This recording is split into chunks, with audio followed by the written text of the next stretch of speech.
ഇന്നലെ ഒരു വീഡിയോ ഇട്ടുണ്ടായിരുന്നില്ല ക്ലാസ്സില്, ഗ്രൂപ്പില് അറ്റൻഡൻസ് മാർക്ക് ചെയ്യണേന്റെ? ഉണ്ടായിരുന്നോ? കണ്ടോ? ഞാൻ കണ്ടിട്ട് ഞാൻ നോക്കിയിട്ടില്ല. നോക്കട്ടെ, ചിലപ്പോ എനിക്ക് അറിയില്ലെങ്കിൽ.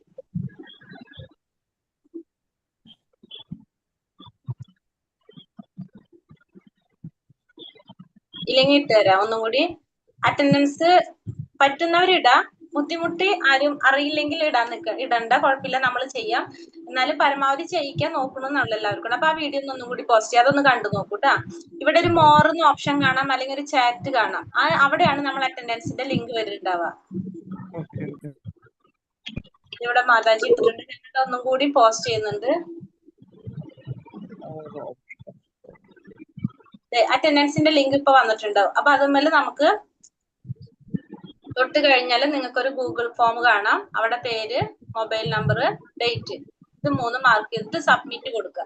അപ്പൊ അറ്റൻഡൻസ് നിങ്ങളുടെ മാർക്കാവും. അഥവാ ചെയ്യാൻ സാധിക്കാത്തവർ ബുദ്ധിമുട്ടേണ്ട, പേടിക്കേണ്ട. കാരണം നമ്മൾ എന്തായാലും നിങ്ങളുടെ അറ്റൻഡൻസ് ഇവിടെ നോട്ട് ചെയ്യുന്നുണ്ട്. അങ്ങനെ അറിയാത്തവരെ നമ്മൾ ചെയ്യുന്നുണ്ട് കേട്ടോ. 2-3 ദിവസം ബുദ്ധിമുട്ടുള്ളൂ, അത് കഴിഞ്ഞ പിന്നെ ഓക്കെ ആയിക്കോളും. ഇപ്പൊ ലിങ്ക് ഇട്ടിട്ടുണ്ടായിരുന്നു. ഹരേ കൃഷ്ണ ക്ലാസ് തുടങ്ങാം നമുക്ക്, അല്ലെങ്കിൽ നമ്മൾ ലാസ്റ്റ് ഓടേണ്ടി വരും, ലേറ്റ് ആവും നമ്മള്. ഹരേ കൃഷ്ണ. ഓം നമോ ഭഗവതേ വാസുദേവായ. ഓം നമോ ഭഗവതേ വാസുദേവായ. ഓം നമോ ഭഗവതേ വാസുദേവായ. ഓം അജ്ഞാനതിമിരാന്ധസ്യ ജ്ഞാനാഞ്ജനാശലാകയാ ചക്ഷുരുന്മീലിതം യേന തസ്മൈ ശ്രീ ഗുരവേ നമഃ. നമോ വിഷ്ണുപാദായ കൃഷ്ണപ്രേഷ്ഠായ ഭൂതലേ ശ്രീമതേ ഭക്തിവേദാന്ത സ്വാമിനിധി നാമിനേ. നമസ്തേ സാരസ്വതേ ദേവേ ഗൗരവാണി പ്രചാരിണേ നിർവിശേഷ ശൂന്യവാദി പാശ്ചാത്യ ദേശതാരിണേ. ജയ ശ്രീ കൃഷ്ണ ചൈതന്യ പ്രഭു നിത്യാനന്ദ ശ്രീ അദ്വൈത ഗദാധര ശ്രീവാസാദി ഗൗര ഭക്ത വൃന്ദ. ഹരേ കൃഷ്ണ കൃഷ്ണ കൃഷ്ണ ഹരേ ഹരേ, ഹരേ രാമ രാമ രാമ ഹരേ ഹരേ. ഹരേ കൃഷ്ണ. ശ്രീ ശ്രീ ലതാ ഗോവിന്ദ് ടെമ്പിൾ ഇസ്കോൺ ബാംഗ്ലൂരിന്റെ 18 ദിവസത്തെ ഭഗവത്ഗീത ക്ലാസ്സിലേക്ക് എല്ലാവർക്കും സ്വാഗതം. ഇന്ന് അധ്യായം 2 എന്താണ്? സാഖ്യയോഗം, അതല്ലെങ്കിൽ ഗീത വിഷയ സംഗ്രഹം എന്നാണ് ഇന്നത്തെ അധ്യായത്തിന്റെ നമ്മുടെ പേര് അല്ലെ. അധ്യായം 2. അധ്യായം 1 നമ്മൾ ഇന്നലെ മനസ്സിലാക്കി. അപ്പൊ അധ്യായം 2ലേക്ക് കടക്കാണ്. അധ്യായം 2 ഗീതാ വിഷയ സംഗ്രഹം, അല്ലെങ്കിൽ നമുക്ക് സാഖ്യയോഗം എന്നും കൂടി പറയും അല്ലെ അധ്യായത്തിന്. ഇപ്പൊ ഗീതാ വിഷയ സംഗ്രഹം എന്ന് കേൾക്കുമ്പോ തന്നെ നമുക്ക് എന്താ മനസ്സിലാകണം? അതില് എന്തെങ്കിലും ഐഡിയ ഉണ്ടോ? ഗീതാ വിഷയ സംഗ്രഹം എന്ന് പറയുമ്പോ എന്താണ്? ഗീത, ഭഗവത്ഗീത വിഷയങ്ങളുടെ ഒരു സംഗ്രഹമാണ് അവിടെ പറയുന്നത് അല്ലെ. നമുക്ക് അങ്ങനെയല്ലേ മനസ്സിലാക്കാൻ സാധിക്കുന്നത്?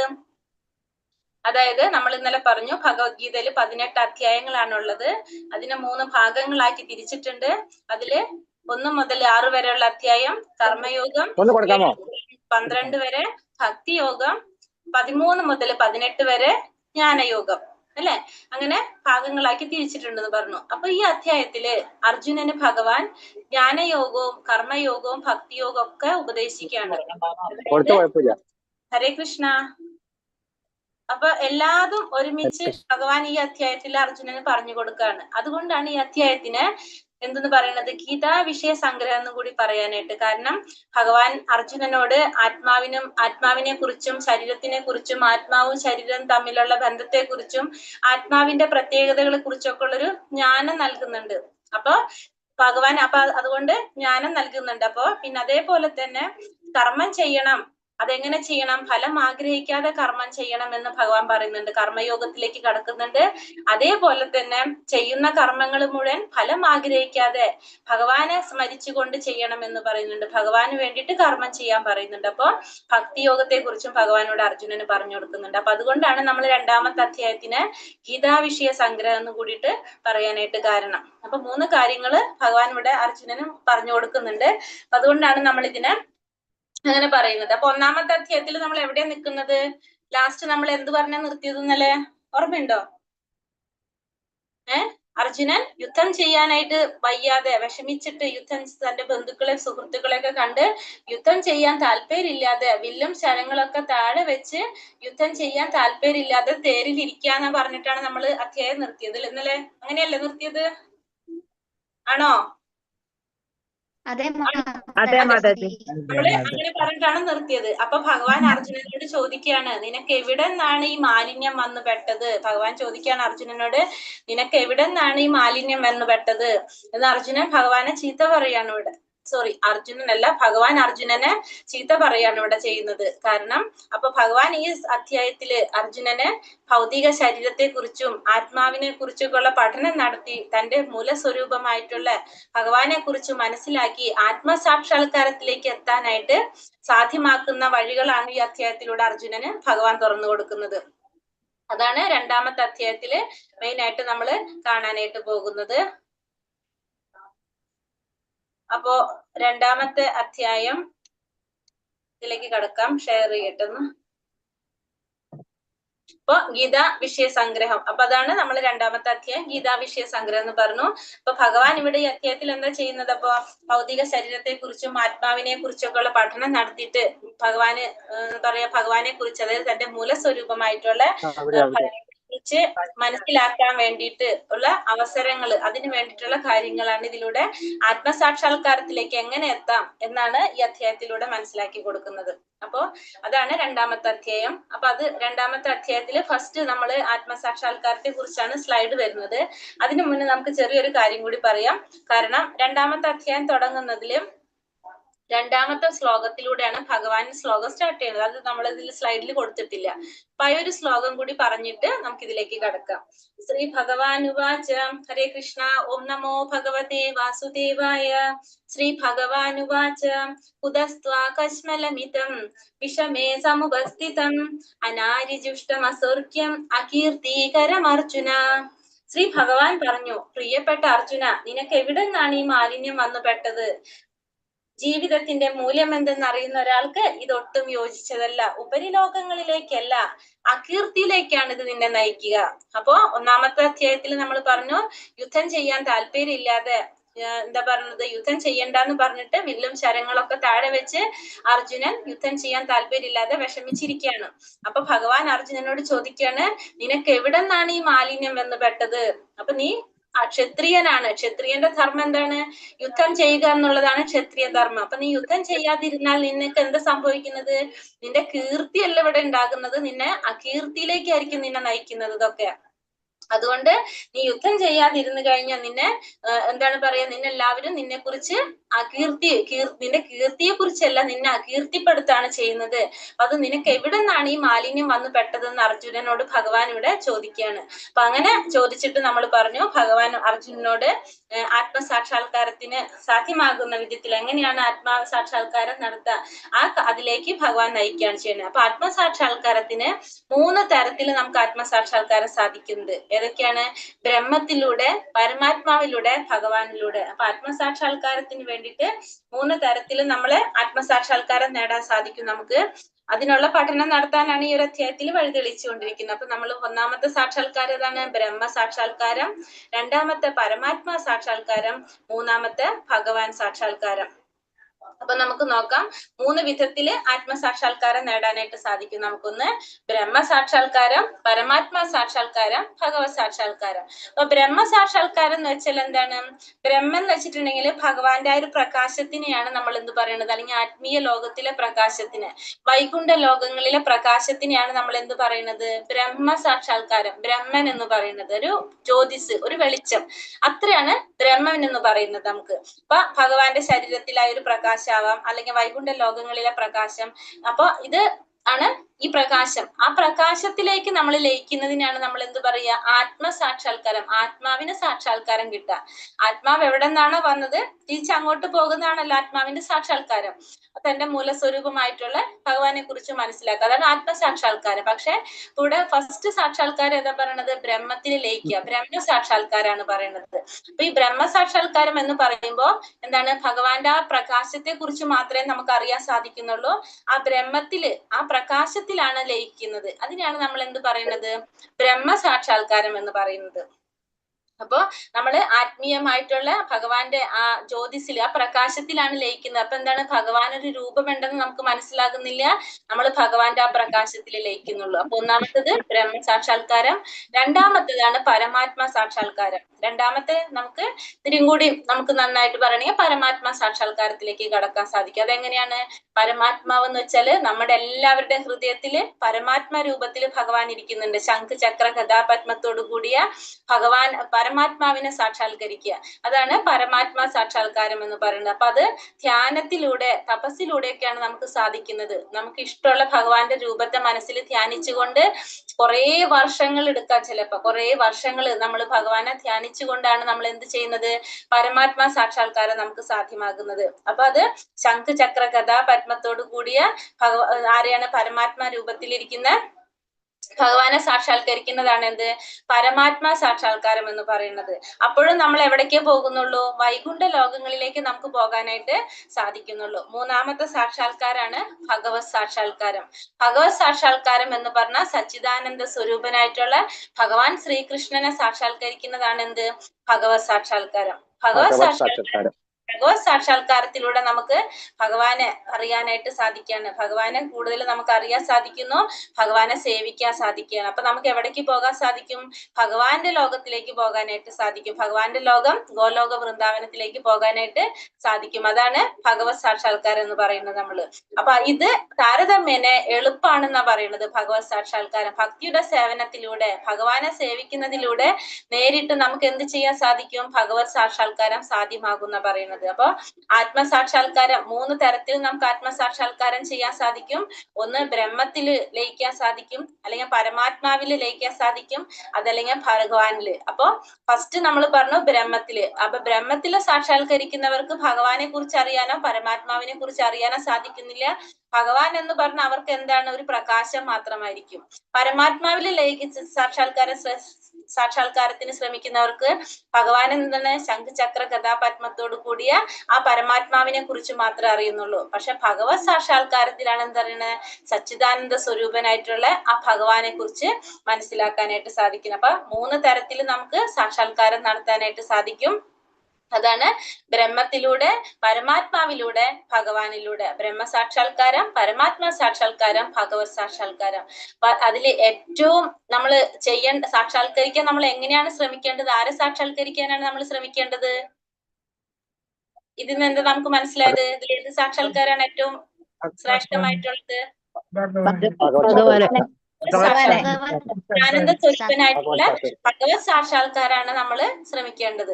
അപ്പൊ ഇതിനെ നമുക്ക് ഒന്നും കൂടി മനസ്സിലാകാനായിട്ട് ഒരു കമ്പാരിസൺ ചെയ്തിരിക്കുന്നത് സൂര്യന്റെ പ്രകാശത്തിനോടും സൂര്യന്റെ ഉപരിതലത്തോടും സൂര്യദേവനോടാണ്. നമുക്കറിയാം, സൂര്യൻ ഉദിച്ചു കഴിഞ്ഞാൽ നമുക്ക് ഇവിടെ ചുറ്റും നമുക്ക് വെളിച്ചം കിട്ടുന്നുണ്ട്, പക്ഷെ സൂര്യനെ നമുക്ക് കാണാൻ സാധിക്കുന്നില്ല. അതേപോലെ തന്നെയാണ് ഇപ്പൊ സൂര്യദേവൻ ഉണ്ടെന്ന് മാത്രമേ അറിയുള്ളൂ, പക്ഷെ നമ്മൾ എന്താണ്? ആ പ്രകാശത്തിലൂടെ മാത്രമേ നമുക്ക് അറിയുള്ളൂ, അല്ലാണ്ട് ദേവനെ കുറിച്ച് നമ്മൾ കാണുന്നേ ഇല്ല, അല്ലെ? സൂര്യദേവനെ കുറിച്ചോ സൂര്യന്റെ ഗ്രഹത്തെ കുറിച്ചോ ഒന്നും നമുക്ക് അറിയാൻ സാധിക്കുന്നില്ല. അതേപോലെയാണ് ബ്രഹ്മനും പറയുന്നത്. അപ്പൊ ബ്രഹ്മത്തിനെ സൂര്യപ്രകാശമായിട്ടാണ് നമുക്ക് കമ്പയർ ചെയ്യാൻ സാധിക്കുന്നത്. അതേപോലെ തന്നെ പരമാത്മാ സാക്ഷാത്കാരം എന്ന് പറഞ്ഞാല് സൂര്യന്റെ ഒരു ഉപഗ്രഹം, അതിനെ കുറിച്ച് മാത്രമേ നമുക്ക് അറിയുള്ളൂ. അതിൽ കൂടുതൽ സൂര്യദേവനെ കുറിച്ചോ അങ്ങനെ സൂര്യനൊരു ലോകം ഉണ്ടെന്നോ നമുക്ക് മനസ്സിലാക്കാനായിട്ട് സാധിക്കില്ല. പക്ഷെ പ്രകാശത്തിനേക്കാളും കുറച്ചും കൂടി അറിയാൻ സാധിക്കും എന്ന് മാത്രമേ ഉള്ളൂ. അതാണ് പരമാത്മാ സാക്ഷാത്കാരവും സൂര്യന്റെ ആ ഉപഗ്രഹത്തെ കുറിച്ചുള്ള സാക്ഷാത്കാരം വരുന്നത് മനസ്സിലാക്കാനായിട്ട്. മൂന്നാമത്തതാണ്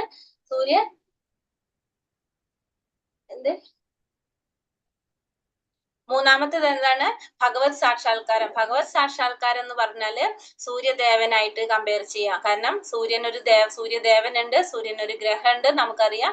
അപ്പൊ അതേപോലെ തന്നെയാണ് ഭഗവാൻ ഒരു ലോകമുണ്ട്. അപ്പൊ അപ്പൊ നമുക്ക് എന്താണ്? ഭഗവാനെ സേവിക്കാൻ സാധിക്കും, ഭഗവാന്റെ അടുത്തിരിക്കാൻ സാധിക്കും.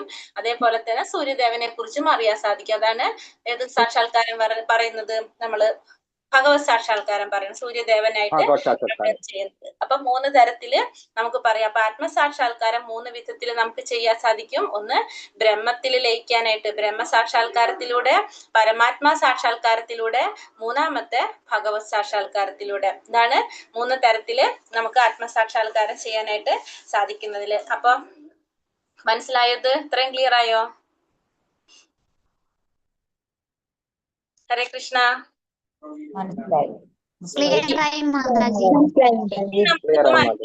അപ്പൊ ഇതില് ഏതാണ് ഏറ്റവും പ്രധാനം പറഞ്ഞത്? ഭഗവത് സാക്ഷാത്കാരാണ് ഏറ്റവും പ്രധാനപ്പെട്ടതെന്ന് പറഞ്ഞു അല്ലെ? ഭഗവത് സാക്ഷാത്കാരാണ് പറഞ്ഞത്. അപ്പൊ നമുക്ക് എന്തറിയണം? ഭഗവാൻ ആരാണെന്ന് അറിയണം അല്ലെ? ഭഗവത് സാക്ഷാത്കാരം പറയുമ്പോ ഒരു മിനിറ്റ്.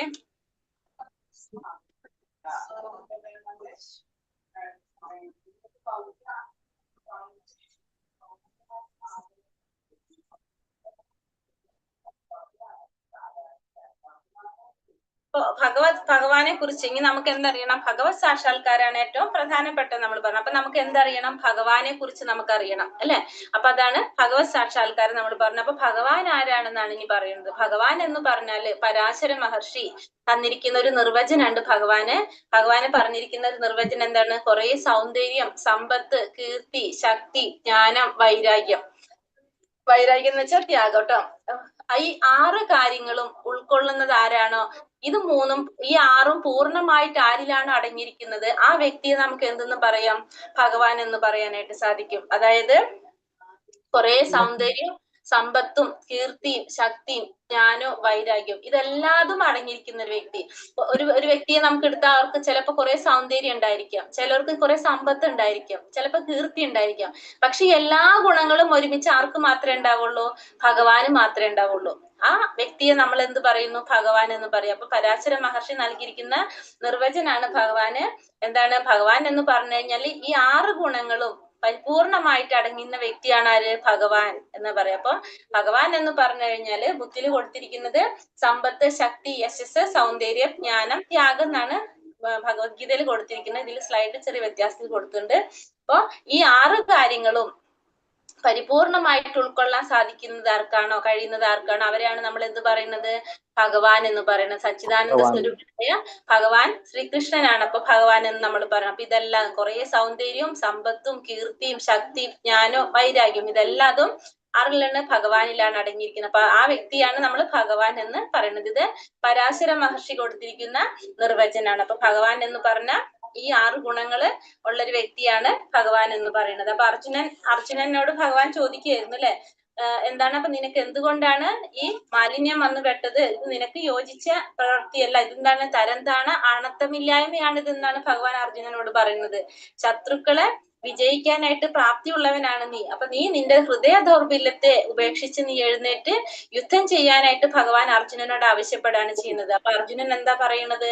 അർജുനൻ പറയാണ്, കാർപ്പണ്യദോഷോപഹത സ്വഭാവഃ പൃച്ഛാമിതാം ധർമ്മ സമ്മൂഢചേദഃ യശ്രേയസാ നിശ്ചിതം ബ്രൂഹി തന്മേ ശിഷ്യസ്തേഹം ശാധി മാം ത്വാം പ്രപന്നം. ദൗർബല്യം കൊണ്ട് ആത്മനിയന്ത്രണം നഷ്ടപ്പെട്ട എനിക്ക് കൃത്യനിർവഹണത്തെ കുറിച്ച് ഒന്നും മനസ്സിലാകുന്നില്ല, ഒന്നും വ്യക്തമാകുന്നില്ല. ഈ അവസ്ഥയിൽ എനിക്ക് എന്താണ് യോജിച്ചതെന്ന് പറഞ്ഞു തരണം. ഞാനിപ്പോൾ അങ്ങയെ ശരണം പ്രാപിച്ച ശിഷ്യനാണ്, ദയവായി ഉപദേശം തന്നാലും. അപ്പൊ ഭഗവാൻ ഇങ്ങനെ അർജുനനെ ചീത്ത പറയുന്ന കേട്ടപ്പോ ഭഗവാനോട് അർജുനൻ പറയാണ്, ദൗർബല്യം കൊണ്ട് ആത്മനിയന്ത്രണം നഷ്ടപ്പെട്ട എനിക്ക് എന്താണ് ചെയ്യേണ്ടത്, എന്താണ് ചെയ്യാൻ പാടില്ലാത്തതൊന്നും എനിക്ക് മനസ്സിലാകുന്നില്ല. ഭഗവാനോട് പറയാണ്, കൃഷ്ണ എനിക്കിതൊന്നും മനസ്സിലാകുന്നില്ല, അതുകൊണ്ട് ഞാനിപ്പോ എന്ത് ചെയ്യാണ്? അങ്ങയെ ശരണം പ്രാപിക്കുകയാണ്. ഞാൻ അങ്ങയുടെ ശിഷ്യത്വം സ്വീകരിക്കാൻ ആഗ്രഹിക്കുന്നു. എനിക്ക് വേണ്ട ഉപദേശം നൽകിയാലും എന്ന് പറയാണ് അർജുനനോട് ഭഗവാനോട്. കാരണം അർജുനന് എന്ത് ചെയ്യണമെന്ന് മനസ്സിലാക്കാൻ സാധിക്കാത്തൊരവസ്ഥയിൽ വന്ന് നിന്നപ്പോ അർജുനൻ ഭഗവാനെ ശരണം പ്രാപിക്കുകയാണ് ചെയ്യുന്നത്. തന്നെ ശിഷ്യനായിട്ട് സ്വീകരിച്ച് തനിക്ക് വേണ്ട ഉപദേശം നൽകാനായിട്ട് അർജുനൻ ഭഗവാനോട് അഭ്യർത്ഥിക്കുകയാണ്. അർജുനനോട് ഇരിക്കുന്ന കണ്ടില്ല, ഒരു ശിഷ്യനായിട്ട് ഭഗവാന്റെ അടുത്ത്, ഒരു ഗുരുവിന്റെ അടുത്ത് എങ്ങനെയാണോ നമ്മൾ കാര്യങ്ങൾ ചോദിക്കേണ്ടത് ആ രീതിയിലാണ്, അത്രയും വിനയത്തോടെയാണ് ആരിക്കുന്നത് ഇവിടെ?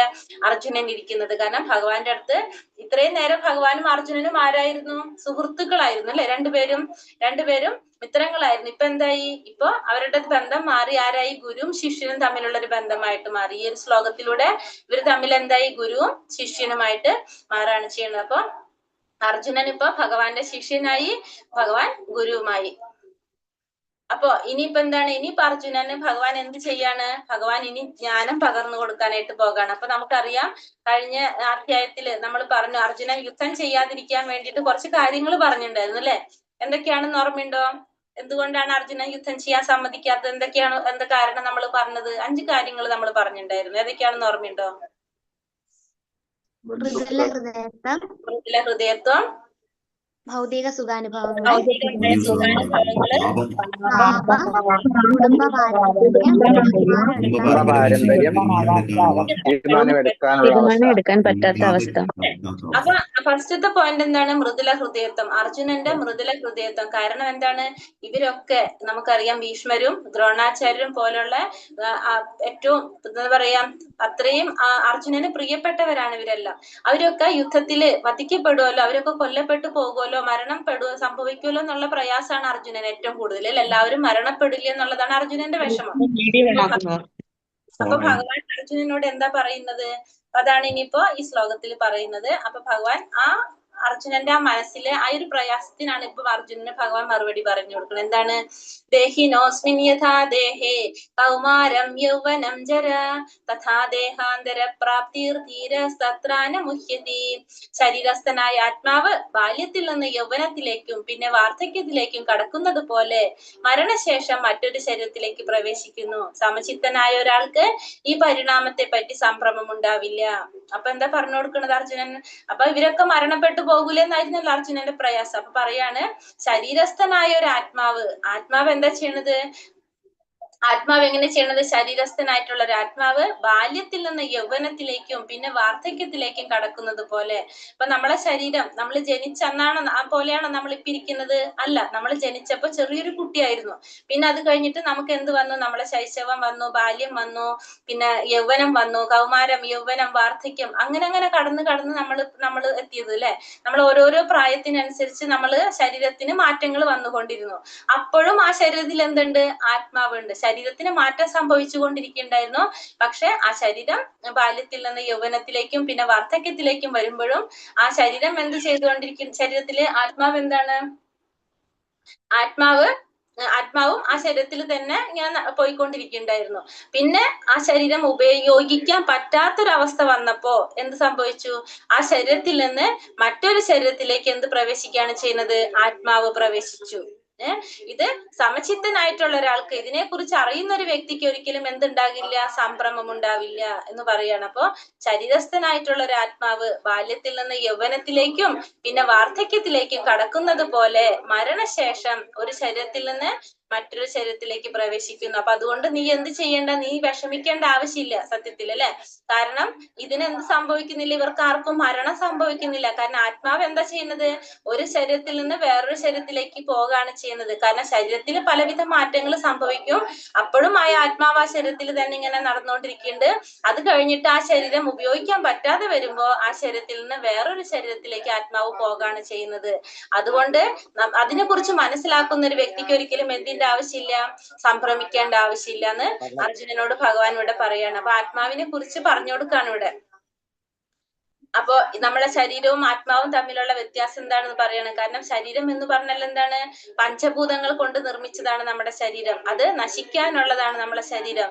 ഭൂമി, ജലം, അഗ്നി, വായു, ആകാശം എന്ന പഞ്ചഭൂതങ്ങൾ കൊണ്ട് നിർമ്മിച്ചതാണ് നമ്മുടെ ഈ ശരീരം. ഏതൊക്കെയാണ്? ഭൂമി, ജലം, അഗ്നി, വായു, ആകാശം. ഈ പഞ്ചഭൂതങ്ങൾ കൊണ്ടാണ് നമ്മുടെ ശരീരം നിർമ്മിച്ചിരിക്കുന്നത്.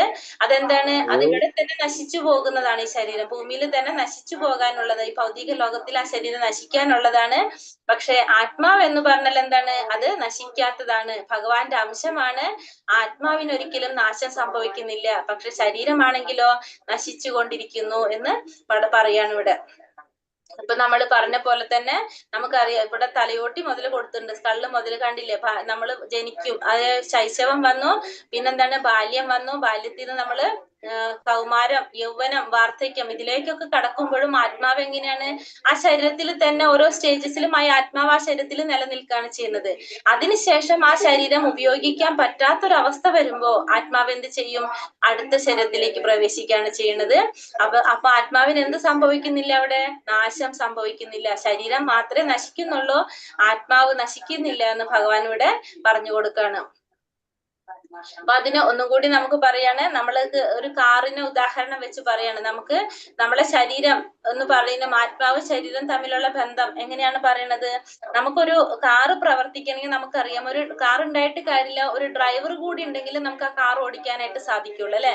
അല്ലാതെ തന്നെ കാർ ഉണ്ടായിട്ട് ഒരു കാര്യം നമുക്കില്ല. അതേപോലെ തന്നെയാണ് നമ്മളെ ശരീരവും ആത്മാവിന്റെ കാര്യം. കാരണം നമുക്കൊരു ശരീരം ഉണ്ടെങ്കിൽ ആ ശരീരത്തിൽ പ്രവർത്തിക്കണമെങ്കിൽ നമുക്ക് എന്ത് വേണം? അതിനൊരു അവബോധം, ഒരു പ്രജ്ഞ അത് ഉണ്ടാവണം. അത് ആ ജീവാത്മാവ് അതിൽ ഉണ്ടെങ്കിൽ മാത്രമേ ആ ശരീരത്തിന് പ്രവർത്തിക്കാനായിട്ട് സാധിക്കുന്നുള്ളൂ. അതേപോലെ തന്നെ ജീവാത്മാവിന് പ്രവർത്തിക്കണമെങ്കിൽ എന്താവശ്യമാണ്? ഒരു ശരീരം ആവശ്യമാണ്. അല്ലാതെ ജീവാത്മാവിന് പ്രവർത്തിക്കാനായിട്ട് സാധിക്കില്ല. അപ്പൊ ആ ശരീരത്തിൽ പ്രവർത്തിക്കാൻ സാധിക്കാതെ വരുമ്പോ ജീവാത്മാവ് എന്ത് ചെയ്യും? അടുത്ത ശരീരം സ്വീകരിക്കും. അപ്പൊ അതിൽ എത്രത്തോളം പ്രവർത്തിക്കാൻ സാധിക്കും അതുവരെ പ്രവർത്തിക്കും. സാധിക്കാതെ വരുമ്പോ അടുത്ത ശരീരം സ്വീകരിക്കുകയാണ് ചെയ്യുന്നത് എന്ത്? ആത്മാവ് ചെയ്യുന്നത്. അപ്പൊ അത് ഒരു കാറിനെ പോലെ തന്നെ നമുക്ക് ആ കാറ് ഉണ്ടായിട്ട് കാര്യമില്ല, ഒരു ഡ്രൈവർ ഉണ്ടെങ്കിൽ അത് നമുക്ക് ഓടിക്കാനായിട്ട് സാധിക്കുള്ളൂ. അതേപോലെ തന്നെയാണ് ജീവാത്മാവ് ഒരു ശരീരത്തിന് ഉപയോഗിക്കാൻ സാധിക്കാതെ വരുമ്പോ അടുത്ത ശരീരത്തിലേക്ക് പോകും. അപ്പൊ ഭഗവാൻ എന്താ പറഞ്ഞു കൊടുക്കുന്നത്? ശരിക്കും പറഞ്ഞാൽ നീ നല്ലൊരു പ്രവൃത്തിയാണ് ചെയ്യണത്. കാരണം കുറെ വർഷങ്ങളായിട്ട് ഈ ശരീരം ഉപയോഗിച്ച് അതെന്ത് സംഭവിക്കണതിന്? വാർദ്ധക്യം വന്നുല്ലേ, അതിന് വിചാരിക്കുന്ന പോലെ പ്രവർത്തിക്കാൻ സാധിക്കില്ല ശരീരത്തിന്. അപ്പോ പുതിയൊരു ശരീരം കിട്ടുമ്പോ എന്താണ്? ഫ്രഷ് ആയിട്ടുള്ള ഒരു ശരീരം കിട്ടും. അപ്പൊ ഒന്നും കൂടി നന്നായിട്ട് പ്രവർത്തിക്കാനായിട്ട് സാധിക്കും. അപ്പൊ നീ സന്തോഷിക്കുകയാണ് വേണ്ടതെന്നാണ് ഇവിടെ ഭഗവാൻ അർജുനനോട് പറഞ്ഞു കൊടുക്കുന്നത്. കാരണം അവർക്ക് എന്താണ്? പുതിയൊരു ശരീരത്തിലേക്ക് പോകാണ് ചെയ്യുന്നത്. അപ്പൊ വീണ്ടും നന്നായിട്ട് പ്രവർത്തിക്കാനായിട്ട് സാധിക്കും. അതുകൊണ്ട് നീ പ്രയാസപ്പെടേണ്ട ആവശ്യമില്ല എന്ന് ഭഗവാൻ അർജുനന് പറഞ്ഞു കൊടുക്കാണ്. നമ്മൾ മനുഷ്യർക്ക് മാത്രമല്ല എല്ലാ ജീവജാലങ്ങൾക്കും ഇങ്ങനെ തന്നെയാണ്. എന്താണ്? എല്ലാവർക്കും നമ്മൾ പറഞ്ഞു 84 ലക്ഷം ജീവജാലങ്ങൾ. എത്ര ലക്ഷമാണ്? 84 ലക്ഷമാണ് ജീവഗണങ്ങൾ ഉള്ളത്. ഈ 84 ലക്ഷം ജീവഗണങ്ങൾക്കും എന്തുണ്ട്? ഈ പറഞ്ഞ പോലെ തന്നെ ഈ ലൈഫ് സൈക്കിൾ നടക്കുന്നുണ്ട്. ആദ്യം ജനിക്കുമ്പോ തന്നെ നമ്മൾ ഇത്രയും വലുതല്ല അല്ലെ, നമ്മളൊക്കെ ചെറിയതായിരിക്കും. ആ ഒരു ചെറിയൊരു പ്രായത്തിൽ വന്നു. അതിനുശേഷം നമ്മളെ ശൈശവവും ബാല്യവും കൗമാരവും യൗവനവും കഴിഞ്ഞ് വാർദ്ധക്യം വന്ന് നമ്മൾ മരണപ്പെട്ടു പോകും. വീണ്ടും നമ്മൾ എന്താണ്? ആ ഒരു സർക്കിൾ വീണ്ടും ഇങ്ങനെ നടന്നുകൊണ്ടിരിക്കുന്നത്. മനുഷ്യർക്കായാലും മൃഗങ്ങൾക്കായാലും എല്ലാത്തിനും ഒരുപോലെ തന്നെയാണ്. നമ്മള് ഏതൊരു സൈക്കിൾ എടുത്താലും, ഏത് മനുഷ്യന്റെ എടുത്താലും മൃഗങ്ങളുടെ എടുത്താലും ഏതെടുത്താലും നമ്മൾ ഇങ്ങനെ ഈ ഒരു സർക്കിളിൽ കൂടെ പോയിക്കൊണ്ടേയിരിക്കും. അപ്പോ നമ്മളെ ശരീരത്തിന് മാറ്റങ്ങൾ സംഭവിച്ചു കൊണ്ടിരിക്കും. പക്ഷെ ആത്മാവിന് യാതൊരു വിധത്തിലുള്ള മാറ്റങ്ങളും സംഭവിക്കുന്നില്ല. അത് ഒരു ശരീരത്തിന് ഉപയോഗിക്കാൻ പറ്റാതെ വരുമ്പോ ആ ശരീരത്തിൽ നിന്ന് വേറൊരു ശരീരത്തിലേക്ക് പോകും. ആ ശരീരം എങ്ങനെയാണ് തീരുമാനിക്കുന്നത്? നമ്മൾ ചെയ്യുന്ന പ്രവൃത്തി അനുസരിച്ച്, നമ്മൾ ചെയ്യുന്ന കർമ്മത്തിനനുസരിച്ചായിരിക്കും ആ ഒരു ശരീരം നമ്മൾ ഏതാണ് വേണ്ടതെന്നുള്ളത് തീരുമാനിക്കേണ്ടി വരുന്നത്. പക്ഷെ അത് ഉപയോഗിക്കാൻ പറ്റാതെ വരുമ്പോ വേറൊരു ശരീരത്തിലേക്ക് പോകും എന്നുള്ളത് നിശ്ചയമായിട്ടുള്ള ഒരു കാര്യമാണ് എന്നിവിടെ ഭഗവാൻ പറഞ്ഞു കൊടുക്കാണ്. പിന്നെ ഒന്നുകൂടി നമുക്ക് പറഞ്ഞുതരാണ്, ഒരു ഉദാഹരണം പറഞ്ഞിരുന്നത് ആത്മാവും ശരീരത്തിനെ കുറിച്ച് പറയാണ്. കാരണം ഈ ഒരു കൂട്, നമ്മൾ ഈ പക്ഷിയും ഒരു കൂടും കാണുന്നുണ്ടല്ലോ. ആ പക്ഷി എന്താണ്? നമ്മളെ ജീവാത്മാവും ആ കൂട് നമ്മളെ ശരീരമാണെങ്കിൽ, ഒരു പക്ഷി കണ്ടില്ലേ കൂട്ടില് ചത്ത് കിടക്കുകയാണ് അല്ലെ. അതെന്താണ്? നമ്മൾ എന്താ ചെയ്തുകൊണ്ടിരിക്കുന്നത്? നമ്മൾ നമ്മളെ ശരീരത്തെ കുറിച്ച് മാത്രമേ ശ്രദ്ധിക്കുന്നുള്ളൂ. നമ്മൾ നമ്മളെ ശരീരത്തെ പോഷിപ്പിക്കാൻ വേണ്ടിയിട്ട് കുറെ കാര്യങ്ങൾ നമ്മൾ ചെയ്യുന്നുണ്ട്. പക്ഷെ നമ്മൾ ആ ശരീരത്തിന്റെ ഉള്ളിലിരിക്കുന്ന ആത്മാവിനെ കുറിച്ച് നമ്മൾ ചിന്തിക്കുന്നേ ഇല്ല. ആത്മാവിനെ കുറിച്ച് നമ്മൾ ആലോചിക്കുന്നില്ല. നമ്മളെ ശരീരം നിലനിർത്താൻ വേണ്ടിയിട്ട്, ശരീരം പോഷിപ്പിക്കാൻ വേണ്ടിയിട്ട് നമുക്ക് എന്തൊക്കെ ചെയ്യാൻ സാധിക്കും അതൊക്കെ നമ്മൾ ചെയ്തുകൊണ്ടിരിക്കും. പക്ഷെ ആ ശരീരത്തിന്റെ ഉള്ളിലിരിക്കുന്ന ആത്മാവിനെ കുറിച്ച് നമ്മൾ ഒരിക്കലും ചിന്തിക്കുന്നേ ഇല്ല. അപ്പൊ അതെന്താ സംഭവിക്കുക? അങ്ങനെ ആവുമ്പോ, അതിനെ കുറിച്ച് ചിന്തിക്കാണ്ടാവുമ്പോ അത് പക്ഷീനെ കമ്പയർ ചെയ്യുമ്പോ പക്ഷി ചത്തുപോകും. അതേപോലെ തന്നെയാണ് നമ്മളെ ആത്മാവിനും എന്ത് സംഭവിക്കാണ്? അതിനും പതനം സംഭവിക്കാണ്. നമ്മളൊരു മനുഷ്യ ശരീരം കിട്ടി, നമ്മളെ ഉള്ളിലിരിക്കുന്ന ജീവാത്മാവിനെ കുറിച്ച് നമ്മൾ ചിന്തിക്കാതെ വരുമ്പോ അതിന് പതനം സംഭവിക്കുന്നത് എങ്ങനെയാണ്? അത് താഴ്ന്ന യോനിയിലുള്ള 84 ലക്ഷം ജീവഗണങ്ങളിൽ വേറെ ഏതെങ്കിലും മൃഗങ്ങളായിട്ടൊക്കെ ജന്മം എടുക്കേണ്ടതായിട്ട് വരാം. പക്ഷെ നമ്മൾ ശരിക്കും എന്താ ചെയ്യേണ്ടത്? നമ്മളൊരു മനുഷ്യജന്മം കിട്ടിക്കഴിഞ്ഞാൽ നമ്മൾ ചെയ്യേണ്ട ഏറ്റവും വലിയൊരു പ്രവൃത്തി ആ ആത്മാവിനെ മോചിപ്പിക്കുക എന്നുള്ളതാണ്. നമ്മളെ മനുഷ്യജന്മത്തിൽ നമുക്ക് ചെയ്യാൻ സാധിക്കുന്ന ഒരേ ഒരു കാര്യം, നമ്മൾ ആത്മാവിനെ മോചിപ്പിക്കാൻ നമുക്ക് സാധിക്കും. നമ്മള് ഭഗവാനും ബന്ധപ്പെട്ട കാര്യങ്ങൾ, ഇങ്ങനത്തെ ഭക്തിപരമായിട്ടുള്ള കാര്യങ്ങളൊക്കെ ചെയ്തുകൊണ്ട് നമുക്ക് എന്ത് ചെയ്യാൻ സാധിക്കും? ആ ആത്മാവിനെ മോചിപ്പിക്കാനായിട്ട് സാധിക്കും. പക്ഷെ നമ്മൾ അത് ചെയ്യാത്ത പക്ഷമായ ആത്മാവിന് എന്ത് സംഭവിക്കാണ്? പതനം സംഭവിക്കാണ്. ശരീരം എന്തായാലും നശിക്കാനുള്ളതാണ്, പക്ഷെ നമ്മളത് ചിന്തിക്കുന്നില്ല. അപ്പോ നമ്മളെ ശരീരത്തിന്റെ ആവശ്യങ്ങൾക്കനുസരിച്ച് നമ്മൾ പ്രവർത്തിച്ചു കൊണ്ടിരിക്കും. നമ്മളെ ശരീരത്തിൽ നമ്മൾ പറഞ്ഞു പലവിധ മാറ്റങ്ങൾ വന്നുകൊണ്ടിരിക്കും. ഇപ്പൊ ബാല്യത്തിലാണെങ്കിൽ നമ്മൾ എന്താണ്, നമ്മളൊരു ട്രൈസൈക്കിൾ ഉപയോഗിക്കും, അത് കഴിഞ്ഞിട്ട് നമ്മൾ സൈക്കിൾ മേടിക്കും, നമ്മൾ പിന്നെ കുറച്ച് വലുതാകുമ്പോൾ നമ്മൾ മോട്ടോർ സൈക്കിൾ മേടിക്കും, അത് കഴിഞ്ഞിട്ട് നമ്മൾ കാർ ഉപയോഗിക്കും. അതായത് നമ്മളെ ശരീരത്തിന്റെ വരുന്ന മാറ്റങ്ങൾക്കനുസരിച്ച് നമ്മളെ ജീവിതത്തിൽ കുറെ കാര്യങ്ങൾ നമ്മൾ ചെയ്യും. പക്ഷെ നമ്മൾ എന്തിനെ കുറിച്ച് മാത്രം ചിന്തിക്കുന്നില്ല, നമ്മള് ആത്മാവിനെ കുറിച്ച് നമ്മൾ ഒരിക്കലും ചിന്തിക്കുന്നില്ല. നമ്മൾ ശരീരമല്ല, നമ്മൾ ആത്മാവാണെന്നുള്ളൊരു ചിന്ത നമുക്ക് വരുന്നില്ല. നമ്മളെപ്പോഴും എന്താണ്, ആ ശരീരബോധത്തിൽ തന്നെയാണ് നമ്മൾ നിൽക്കുന്നത്. നമ്മൾ ഒരിക്കലും നമ്മൾ ശരീരമല്ല, നമ്മൾ ആത്മാവാണെന്ന് നമ്മൾ ഒരിക്കലും ചിന്തിക്കുന്നില്ല. വീണ്ടും അതൊന്നും കൂടി നമ്മളെ മനസ്സിൽ പതിക്കാൻ വേണ്ടിയിട്ട് പിക്ചർ കൊടുക്കുകയാണ്. കാരണം ഈ പറഞ്ഞ തന്നെ നമ്മളെ ശരീരത്തില് എന്താ പറയാ, ഒരു ജീവൻ വരാണ് അല്ലെ, ആത്മാവ് വരും. അപ്പൊ അത് നമ്മളെ ശരീരത്തിൽ പലവിധ മാറ്റങ്ങൾ വന്നുകൊണ്ടേയിരിക്കും. പക്ഷെ ആ ജീവാത്മാവ് നമ്മളെ ശരീരത്തിൽ തന്നെ ഉണ്ടാകും.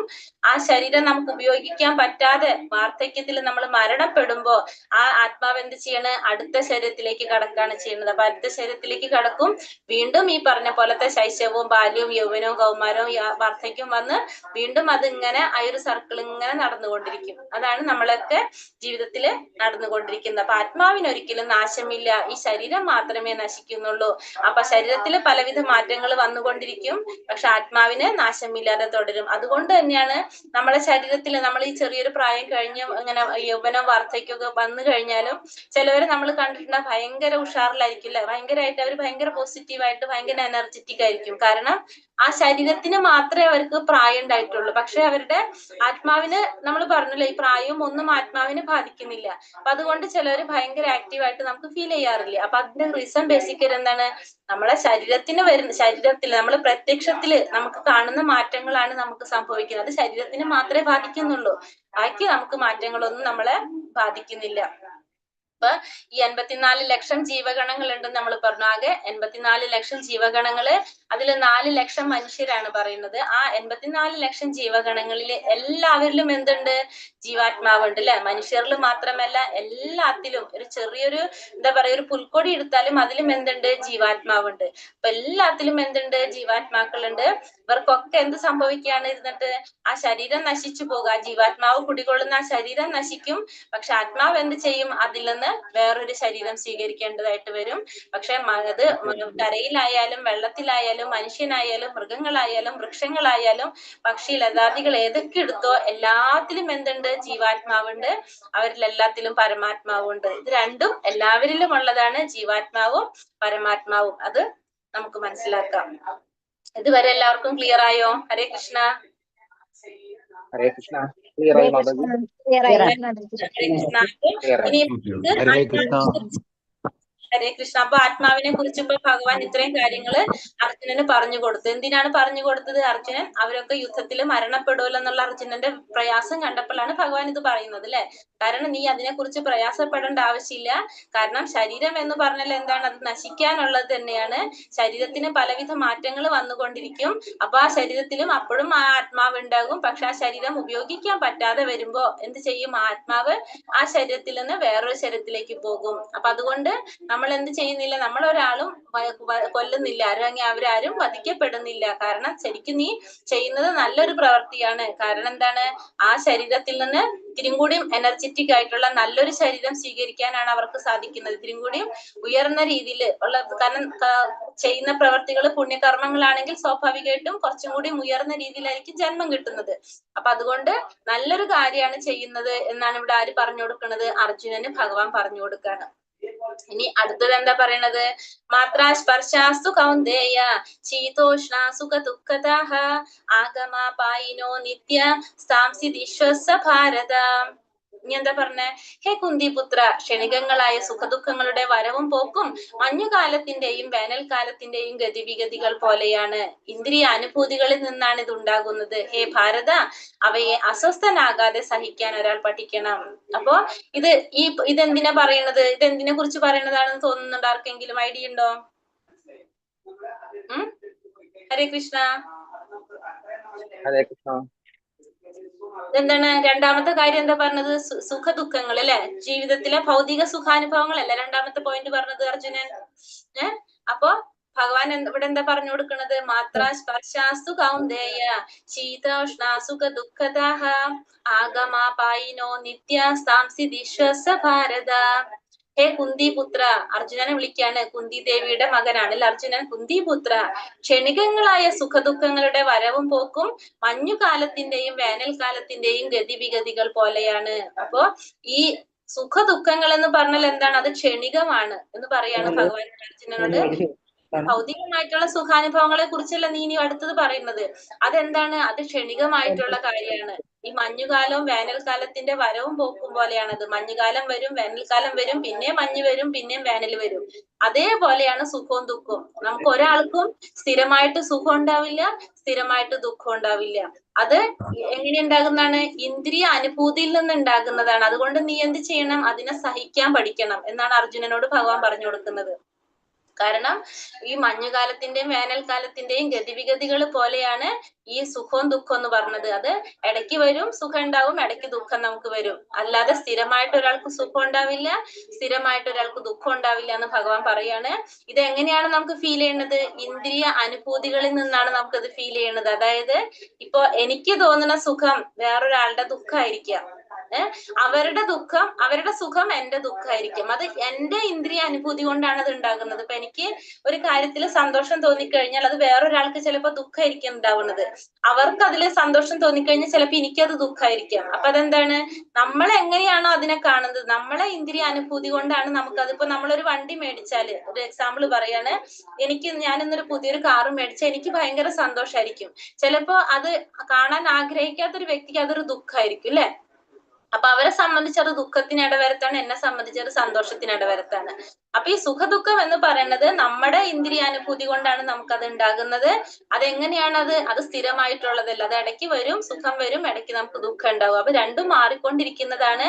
അതുകൊണ്ട് നീ എന്ത് ചെയ്യണം? നീ അതിനെ സഹിക്കാൻ പഠിക്കണം എന്ന്. അപ്പൊ അസ്വസ്ഥനാകാതെ സുഖദുഃഖങ്ങളെ സഹിക്കാനായിട്ട് നമ്മൾ പഠിക്കണം എന്നാണ് ഭഗവാൻ ഇവിടെ പറഞ്ഞു തരുന്നത്. അപ്പൊ എല്ലാവർക്കും ഉള്ളൊരു പാഠാണ്. നമ്മൾ എന്ത് ചെയ്യണം? സുഖവും ദുഃഖങ്ങളും നമ്മൾ സഹിക്കാനായിട്ട് പഠിക്കണം. അപ്പൊ രണ്ടാമത്തെ ഭൗതിക സുഖാനുഭവങ്ങളെ കുറിച്ച് പറഞ്ഞപ്പോ അർജുനനോട് പറഞ്ഞു കൊടുക്കാണ്, ഇത് സ്ഥിരമായിട്ടുള്ളതല്ല, ഈ സുഖ ദുഃഖങ്ങളെ നമ്മൾ സഹിക്കാനായിട്ട് പഠിക്കണം എന്ന് ഭഗവാൻ ഇവിടെ പറഞ്ഞു കൊടുക്കാണ്.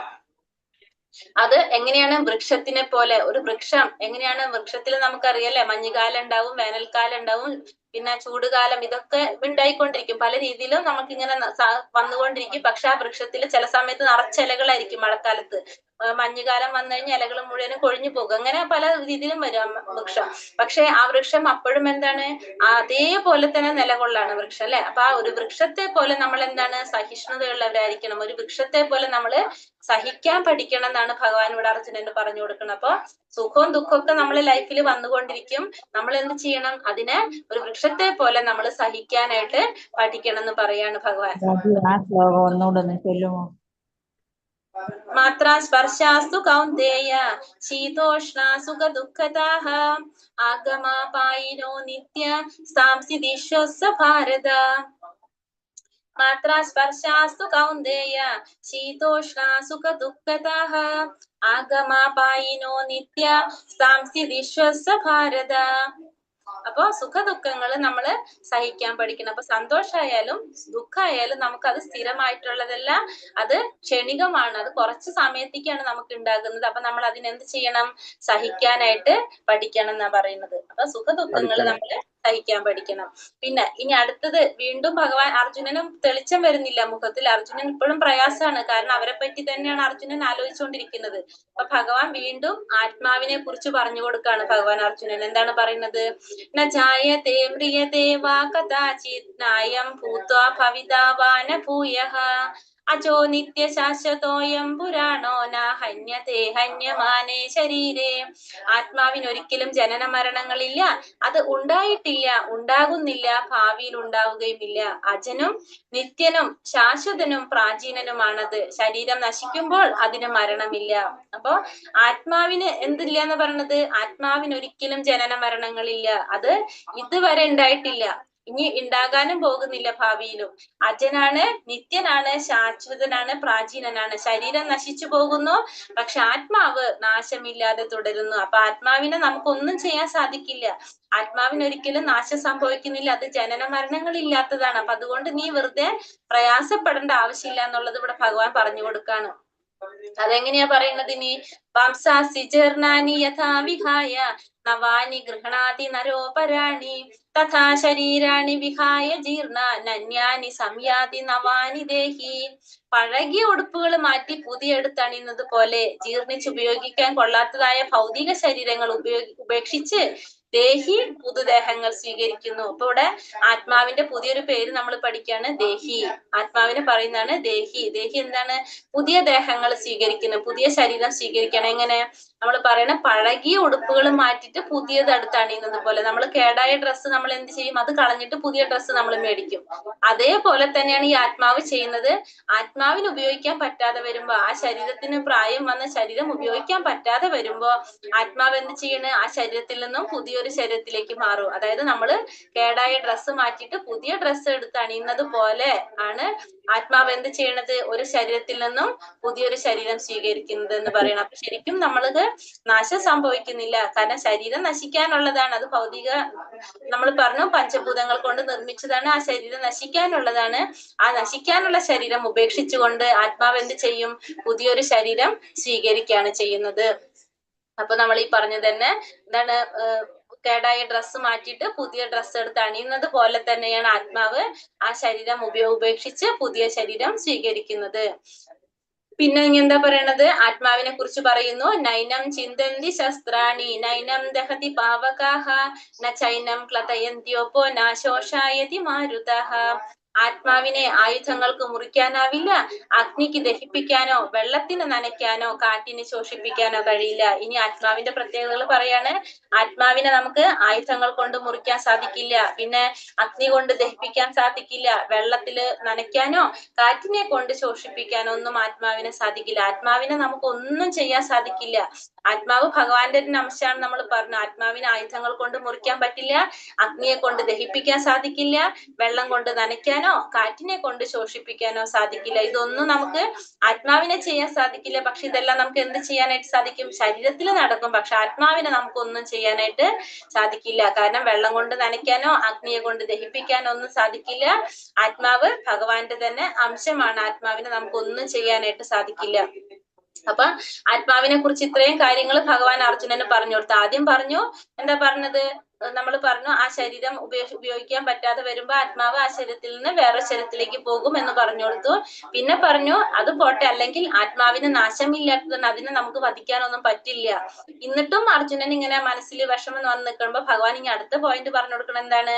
ജാതസ്യാഹി ധ്രുവോർ മൃത്യുർ ധ്രുവം ജന്മാമൃതസ്യ ച തസ്മാദാ പരിഹാര്യർത്ഥേ നത്വം ശോചിതുമർഹസി. ജനിച്ചവന് മരണം നിശ്ചിതമാണ്, മരിച്ചവന് ജനനവും. അതിനാൽ തന്റെ അനിവാര്യമായ കർത്തവ്യ നിർവഹണത്തെ പറ്റി നീ വ്യസനിക്കേണ്ടതില്ല. ഇനി ഇതും നിനക്ക് ചിന്തിച്ചിട്ട് നിനക്ക് ഉൾക്കൊള്ളാൻ സാധിക്കണില്ലെങ്കിൽ അടുത്ത പോയിന്റ് എന്താ പറഞ്ഞു കൊടുക്കണേ?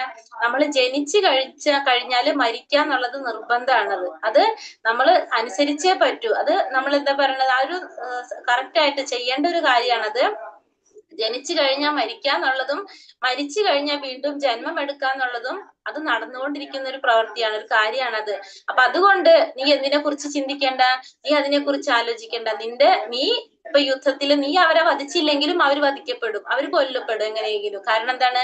അവര് ജന്മം എടുത്തു കഴിഞ്ഞാൽ അവർ മരണപ്പെടാന്നുള്ളത് നിശ്ചയമായിട്ടുള്ള ഒരു കാര്യമാണത്. അതിന് യാതൊരു സംശയവും ഇല്ല. അപ്പൊ അതുകൊണ്ട് ജനിച്ചു കഴിഞ്ഞാൽ മരിക്കുക എന്നുള്ളതും മരിച്ചു കഴിഞ്ഞാൽ ജനിക്കുക എന്നുള്ളതും അനിവാര്യമായിട്ടുള്ള കാര്യമാണ്. നമുക്ക് ഒഴിച്ചുകൂടാൻ പറ്റാത്തൊരു കാര്യമാണ്. അതുകൊണ്ട് നീ നിന്റെ കർത്തവ്യത്തിൽ നിന്ന് മാറേണ്ട ആവശ്യമില്ല. കാരണം നീ അത് ചെയ്തില്ലെങ്കിലും അത് സംഭവിക്കും. അപ്പൊ അതുകൊണ്ട് നീ അതിനെ കുറിച്ച് ഓർത്ത് വിഷമിക്കേണ്ട ആവശ്യമില്ല. കാരണം ഏതൊരു ജീവനും ഭൗതിക ലോകത്തിൽ ജന്മം എടുത്തു കഴിഞ്ഞാൽ ആ ജീവൻ ഒരു സമയം കഴിഞ്ഞു കഴിഞ്ഞാൽ, അതിന് പറഞ്ഞിരിക്കുന്ന ഒരു പീരീഡ് ഉണ്ടല്ലേ, ഒരു കാലം, ആ കാലം കഴിഞ്ഞു കഴിഞ്ഞാൽ അതിന് മരണം സംഭവിച്ചേ പറ്റൂ. അതിനുശേഷം വീണ്ടും ജന്മം എടുത്തേ പറ്റൂ എന്നുള്ളത് നമുക്ക് ഒഴിച്ചുകൂടാൻ പറ്റാത്തൊരു കാര്യമാണെന്ന് പറഞ്ഞു കൊടുക്കുകയാണ് അർജുനന്. അപ്പൊ നീ ഇപ്പൊ എന്താ ചെയ്തുകൊണ്ടിരിക്കുന്നത്? ഒരു മുങ്ങി ചാകാൻ പോകുന്ന ഒരു വ്യക്തിയുടെ ലൈഫ് ജാക്കറ്റ് രക്ഷിക്കുന്ന പോലെയാണ്. നമ്മൾ ഈ ഭൗതിക ശരീരത്തിനെ കുറിച്ച് ചിന്തിക്കുന്നത് എന്താണ്? ഈ ലൈഫ് ജാക്കറ്റ് രക്ഷിക്കാൻ നോക്കുന്ന പോലെയാണെന്നാണ് പറയുന്നത്. കാരണം ഒരു ആ വ്യക്തിയെ നമ്മൾ നോക്കാതെ ആ ലൈഫ് ജാക്കറ്റ് രക്ഷിച്ചിട്ട് വല്ല കാര്യമുണ്ടോ? അതേപോലെയാണെന്നാണ് അർജുനന് ഭഗവാൻ പറഞ്ഞു കൊടുക്കുന്നത്. അപ്പോ ഇനിയും പറയുന്ന എന്താണ്? ഇനിയും പറഞ്ഞു കൊടുക്കാണ് ഇതിനെ പറ്റി തന്നെ. ദേഹി നിത്യമവത്യോയം ദേഹേ സർവസ്യ ഭാരത തസ്മാത് സർവാണി ഭൂതാനി നത്വം ശോചിതുമർഹസി. ഹേ ഭാരത, ദേഹി അല്ലെങ്കിൽ ദേഹത്തിൽ വസിക്കുന്ന സത്ത അത് അനശ്വരനാണ്. ആ ദേഹി എന്ന് വെച്ചാൽ എന്താണ്? ആത്മാവ്. ആത്മാവ് എന്ന് പറഞ്ഞാൽ അനശ്വരനാണ്. അതിനെ കൊല്ലുവാൻ ആർക്കും സാധ്യമല്ല. അതുകൊണ്ട് ഏതൊരു ജീവനെ കുറിച്ചും നീ വ്യസനിക്കേണ്ടതില്ല. അപ്പൊ ഒന്നും കൂടി ക്ലിയർ ആക്കി കൊടുക്കാണ്. ആത്മാവ് എന്ന് പറഞ്ഞാൽ അത് അനശ്വരമായിട്ടുള്ളതാണ്. അതിനെ കൊല്ലാനും ജനിപ്പിക്കാനും ഒന്നും നമുക്ക് ആർക്കും സാധ്യമല്ല. അതുകൊണ്ട് നീ ഒരു ജീവനെ കുറിച്ചും വിഷമിക്കേണ്ട ആവശ്യമില്ല. നീ ഭീഷ്മരെ കുറിച്ചോ ദ്രോണാചാര്യരെ കുറിച്ചോ ഒന്നും നീ പ്രയാസപ്പെടേണ്ട ആവശ്യമില്ല. കാരണം ആത്മാവ് എന്ന് പറഞ്ഞാൽ അനശ്വരനായിട്ടുള്ളതാണ്. അതിനെ നശിപ്പിക്കാൻ നമുക്ക് ആർക്കും സാധ്യമല്ല. അതുകൊണ്ട് ഒരു ജീവനെ കുറിച്ചും നീ വിഷമിക്കേണ്ട ആവശ്യമില്ല എന്ന് ഭഗവാൻ അർജുനനോട് തീർത്ത് പറഞ്ഞു കൊടുക്കാണ്. അപ്പൊ ആത്മാവ് എന്ന് പറഞ്ഞാൽ നശിക്കാത്തതാണ് എന്ന് പറയാണ്. ഇനി എന്താ പറഞ്ഞു കൊടുക്കുന്നത്? അപ്പൊ ആത്മാവിനെ കുറിച്ച് ഇങ്ങനെ അർജുനന്റെ ആ ഒരു മനസ്സിലായ ഒരു പ്രയാസം മാറ്റാൻ വേണ്ടിയിട്ട് ആത്മാവിനെ കുറിച്ച് ഇങ്ങനെ പറഞ്ഞു കൊടുത്ത് പോയിക്കൊണ്ടിരിക്കുകയാണ് അർജുനനോട് ഭഗവാൻ, അല്ലെ? ഇനി ഭഗവാൻ എന്താ പറയുന്നത്? ഹതോ വാ പ്രാപ്സ്യസി സ്വർഗം ജിത്തോ വാ ഭോക്ഷ്യസേ മഹീം തസ്മാദുത്തിഷ്ഠ കൗന്തേയ യുദ്ധായ കൃതനിശ്ചയഃ. ഹതോ വാ പ്രാപ്സ്യസി സ്വർഗം ജിത്തോ വാ ഭോക്ഷ്യസേ മഹീം തസ്മാദുത്തിഷ്ഠ കൗന്തേയ യുദ്ധായ കൃതനിശ്ചയഃ. കുന്തിപുത്ര, ഇനി ഒരു കാര്യം കൂടി പറഞ്ഞു കൊടുക്കാണ്. കുന്തിപുത്ര, അർജുനനെ വിളിക്കുകയാണ്. അർജുന, ഒന്നുകിൽ നീ ഈ യുദ്ധത്തിൽ കൊല്ലപ്പെട്ട് സ്വർഗം പോകും, അല്ലെങ്കിൽ വിജയം തേടി സാമ്രാജ്യം ഭരിക്കും. ഏതായാലും ഉറച്ച തീരുമാനത്തോടെ എഴുന്നേറ്റ് യുദ്ധം ചെയ്യും. ഇത്രയും കാര്യങ്ങൾ അർജുനന് പറഞ്ഞു കൊടുത്തു. അപ്പൊ എന്നിട്ട് അർജുനനോട് പറയാണ്, അപ്പൊ ഒരു കാര്യം നിനക്ക് മനസ്സിലായല്ലോ, എന്തായാലും ആരെങ്കിലും മരിച്ചേ പറ്റൂ എന്നുള്ളത് നിനക്ക് ഉറപ്പാണ്. എല്ലാവരും മരിക്കാനുള്ളവരാണ്. അത് ഒരു സമയം, ഒരു കാലുണ്ട്, നമ്മളത് കഴിഞ്ഞ് നമ്മൾ എല്ലാവരും മരണപ്പെട്ടു പോകും. അതുകൊണ്ട് നീ അവരെ കുറിച്ച് ആലോചിച്ച് വിഷമിക്കേണ്ട ആവശ്യമില്ല. ഇനി മരിക്കുകയാണെങ്കിലോ, ഇപ്പൊ നീ യുദ്ധത്തിൽ നീ കൊല്ലപ്പെടാണെങ്കിലും നീ പ്രയാസപ്പെടണ്ട. കാരണം എന്താണ്? അർജുനൻ ക്ഷത്രിയനാണ്, അല്ലെ? യുദ്ധം ചെയ്യുമ്പോ ക്ഷത്രിയര് യുദ്ധത്തിൽ കൊല്ലപ്പെട്ട് കഴിഞ്ഞാൽ എന്താണ്? അവർക്ക് സ്വർഗം കിട്ടും. അതല്ല, നീ ജയിച്ചാലോ നിനക്ക് രാജ്യം ഭരിക്കാൻ സാധിക്കും. ഇപ്പൊ നീ യുദ്ധത്തിൽ മരണപ്പെട്ടു എന്ന് വിചാരിച്ചാലും നിനക്ക് പ്രയാസമില്ല. നിനക്ക് എന്ത് കിട്ടും? നിനക്ക് സ്വർഗത്തിൽ പോകാനായിട്ട് സാധിക്കും. കാരണം യുദ്ധത്തിലാണ് നീ മരിക്കുന്നത്. അതുകൊണ്ട് നിനക്ക് സ്വർഗത്തിൽ പോകാം. അതല്ല, നിനക്ക് മരണപ്പെട്ടില്ല, നിനക്ക് അപ്പൊ എന്താണ്? രാജ്യം കിട്ടും നിനക്ക്. അല്ലെങ്കിൽ നീ ജയിച്ചു കഴിഞ്ഞാൽ നിനക്ക് എന്ത് കിട്ടും? രാജ്യം കിട്ടും, അല്ലെ? അപ്പൊ രാജ്യം കിട്ടിക്കഴിഞ്ഞാൽ നിനക്ക് എന്താവാൻ? സാമ്രാജ്യം കിട്ടി നിനക്ക് രാജ്യം ഭരിക്കാനായിട്ട് സാധിക്കും. അപ്പൊ എന്തായാലും നഷ്ടമൊന്നുമില്ല നിനക്ക്. ഏത് പ്രവൃത്തി ചെയ്താലും നിന്നെ സംബന്ധിച്ച് പ്രോബ്ലം ഒന്നുമില്ല. അതുകൊണ്ട് നീ എന്ത് ചെയ്യാ? നീ എഴുന്നേറ്റ് യുദ്ധം ചെയ്തതോളാം. നീ എന്തായാലും നിനക്ക് പേടിക്കേണ്ട ആവശ്യമില്ല, നീ വിഷമിക്കേണ്ട ആവശ്യമില്ല. ഒന്നുകിൽ നിനക്ക് രാജ്യം കിട്ടും, അല്ലെങ്കിൽ നിനക്ക് സ്വർഗത്തിൽ പോകാൻ സാധിക്കും. അപ്പൊ ഏതായാലും കുഴപ്പമില്ല, നീ എഴുന്നേറ്റ് യുദ്ധം ചെയ്യൂ എന്ന് ഭഗവാൻ അർജുനനോട് ആവശ്യപ്പെടാണ് ചെയ്യുന്നത്. അപ്പൊ ഇതുവരെ നമ്മൾ ഇപ്പൊ എന്താ കണ്ടത്? അപ്പൊ അർജുനന് ഭഗവാൻ എന്ത് പറഞ്ഞു കൊടുക്കാണ്? ജ്ഞാനം കൊടുക്കായിരുന്നു, അല്ലെ? ആത്മാവിനെ കുറിച്ച് പറഞ്ഞു കൊടുക്കാണ്. ആത്മാവിന്റെ പ്രത്യേകതകൾ പറഞ്ഞു കൊടുത്തു. അതുകൊണ്ട് നീ എന്ത് ചെയ്യേണ്ട ആവശ്യമില്ല, ഇവരെ കുറിച്ച് ഓർത്ത് പ്രയാസപ്പെടേണ്ട ആവശ്യമില്ല എന്ന് ഭഗവാൻ പറഞ്ഞു കൊടുത്തു. ഇനി കർമ്മത്തെ കുറിച്ച് പറയാണ്. എങ്ങനെയാണ് കർമ്മയോഗത്തിൽ ഇനി കർമ്മം ചെയ്യണത് എങ്ങനെയാണെന്നാണ് ഭഗവാൻ പറഞ്ഞു കൊടുക്കുന്നത്. സുഖ ദുഃഖേ സമയ കൃത്വ ലാഭോ ജയാജയോ തഥോ യുദ്ധായ യുജ്യസ്യോ നൈവം പാപാമവാപ്സ്യസി. അതായത് അർജുനൻ വേറൊരു കാര്യം ചോദിച്ചിട്ടുണ്ടായിരുന്നില്ല, ഇവരൊക്കെ യുദ്ധത്തിൽ വധിക്കുന്നത് പാപമല്ലേ എന്ന് ചോദിച്ചു അർജുനൻ, അല്ലെ? അപ്പൊ ഭഗവാൻ എന്താ പറഞ്ഞു കൊടുക്കുന്നത്?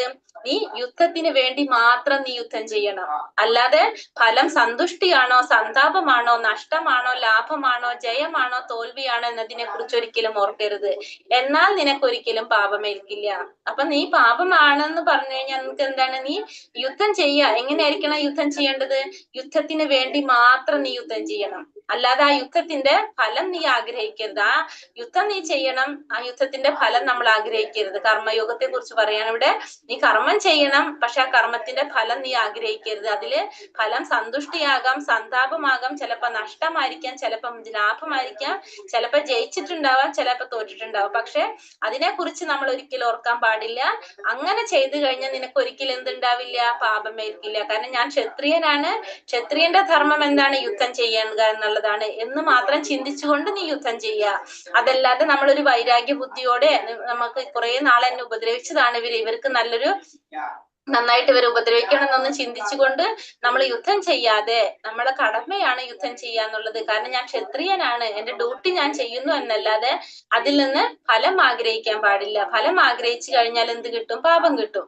അതല്ല, നീ ഫലം ആഗ്രഹിക്കാതെ ചെയ്യുകയാണെങ്കിൽ, യുദ്ധത്തിന് വേണ്ടി മാത്രം നീ യുദ്ധം ചെയ്തു കഴിഞ്ഞാൽ നിനക്ക് എന്തുണ്ടാവില്ല, നിനക്ക് പാപമേൽക്കേണ്ടതായിട്ട് വരില്ല എന്ന് ഭഗവാൻ ഇവിടെ അർജുനനോട് പറഞ്ഞു കൊടുക്കാണ്. ഇനി ചെയ്യണത് എങ്ങനെയാണെന്ന് പറയാണ്. ഇനി ഭക്തിയോഗത്തിലേക്ക് കടക്കാണ്. ഇവിടെ ഭഗവാൻ ചെയ്യുന്ന പ്രവൃത്തികൾ എങ്ങനെ ചെയ്യണം, ഭഗവാനായിട്ട് സമർപ്പിച്ചുകൊണ്ട് ചെയ്യണം. ഭക്തിയോടെ ഭഗവാന് സമർപ്പിച്ചുകൊണ്ട് ചെയ്തു കഴിഞ്ഞാല് ചെറിയൊരു പ്രവൃത്തി ചെയ്താൽ പോലും നിനക്ക് അതിന്റെ 100 ഇരട്ടി ഫലം കിട്ടുന്ന പറയുന്നത്. ചെറിയൊരു കാര്യം ചെയ്താൽ പോലും അതിന്റെ ഫലം കിട്ടും. അപ്പൊ അതാണ് പറയുന്നത് ഇവിടെ, നേഹാഭിക്രമിനാശോസ്തി പ്രത്യവായോന വിദ്യതേ സ്വൽപമപ്യസ്യ ധർമ്മസ്യ ത്രായതേ മഹദോ ഭയാത്. അതായത് ചെറിയ ഒരു പ്രവർത്തികൾ ചെയ്താൽ പോലും, നമ്മൾ ചെയ്യുന്ന പ്രവൃത്തി നഷ്ടമായാലും ലാഭമായാലും ആ ഉദ്യമത്തിനില്ല. ആ ഒരു ചെറിയ വഴിക്കുള്ള മുന്നേറ്റവും മഹാഭയങ്ങളിൽ നിന്ന് രക്ഷപ്പെടുത്തുന്നു. അപ്പോ നഷ്ടവും ലാഭവും ഒന്നും ഈ ഉദ്യമത്തിനില്ല. ചെറിയൊരു പ്രവൃത്തി നമ്മൾ ചെയ്താൽ പോലും നമുക്ക് എന്താണ്, ഭഗവാൻ നമുക്ക് അത്രയും ഭയങ്ങളിൽ നിന്ന് നമ്മളെ രക്ഷ നൽകുന്ന പറഞ്ഞു. അപ്പൊ നമ്മൾ ചെയ്യുന്ന പ്രവൃത്തികൾ എങ്ങനെ ചെയ്യണം, ഭഗവാന് സമർപ്പിച്ചുകൊണ്ട് ചെയ്യണം, നമ്മൾ ഭക്തിയോടെ ചെയ്യുക. അപ്പൊ അങ്ങനെ ചെയ്യുമ്പോൾ ചെറിയൊരു കാര്യം ചെയ്താൽ പോലും, സ്വല്പം അഭ്യസ്യ ധർമ്മസ്യ, ചെറിയതായിട്ട് നമ്മൾ പ്രവർത്തിച്ചാൽ പോലും നമുക്ക് എന്താണ്, അത് വലിയ ദുരന്തങ്ങളിൽ, നമ്മളെ വലിയ മഹാഭയങ്ങളിൽ നിന്ന് പോലും നമുക്ക് രക്ഷ നൽകുന്നു പറയുന്നത് ഇവിടെ.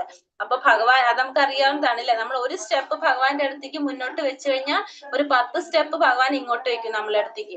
കാരണം ഭഗവാൻ അത്രയും ഭക്തവത്സലനാണ്. നമ്മൾ ചെയ്യുന്ന ഓരോ കാര്യങ്ങളും ഭഗവാന് വേണ്ടി നമ്മൾ എന്ത് സമർപ്പിച്ചാലും എന്ത് അർപ്പിച്ചാലും ഭഗവാൻ അതിന് അത്രയും വാല്യൂ കൊടുക്കുന്നുണ്ട്.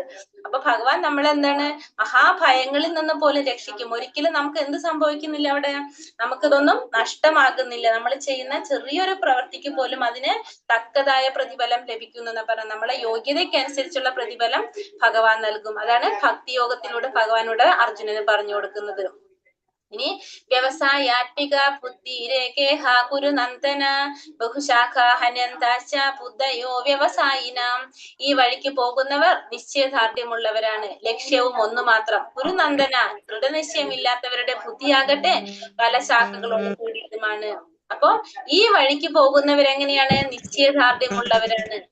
അവരുടെ ലക്ഷ്യം, ഒരേ ഒരു ലക്ഷ്യമാണ് അവർക്കുള്ളത്. അതെന്താണ് പറയുന്നത്, കൃഷ്ണാവബോധത്തെ കുറിച്ചാണ് പറയുന്നത്. അതായത് ഭക്തിയോഗത്തെ കുറിച്ചാണ് പറയുന്നത്. എന്താണ്, അപ്പൊ ഈ കൃഷ്ണാവബോധത്തിൽ പ്രവർത്തിക്കുക, അല്ലെങ്കിൽ ഭക്തിയിലേക്ക് മുന്നേറി കഴിഞ്ഞവർ, അവർക്ക് ഒരു ലക്ഷ്യം എന്താണ്, ഭഗവാനെ പ്രാപിക്കാന്ന് മാത്രം ഒരു ലക്ഷ്യം അവർക്കുള്ളൂ അല്ലെ.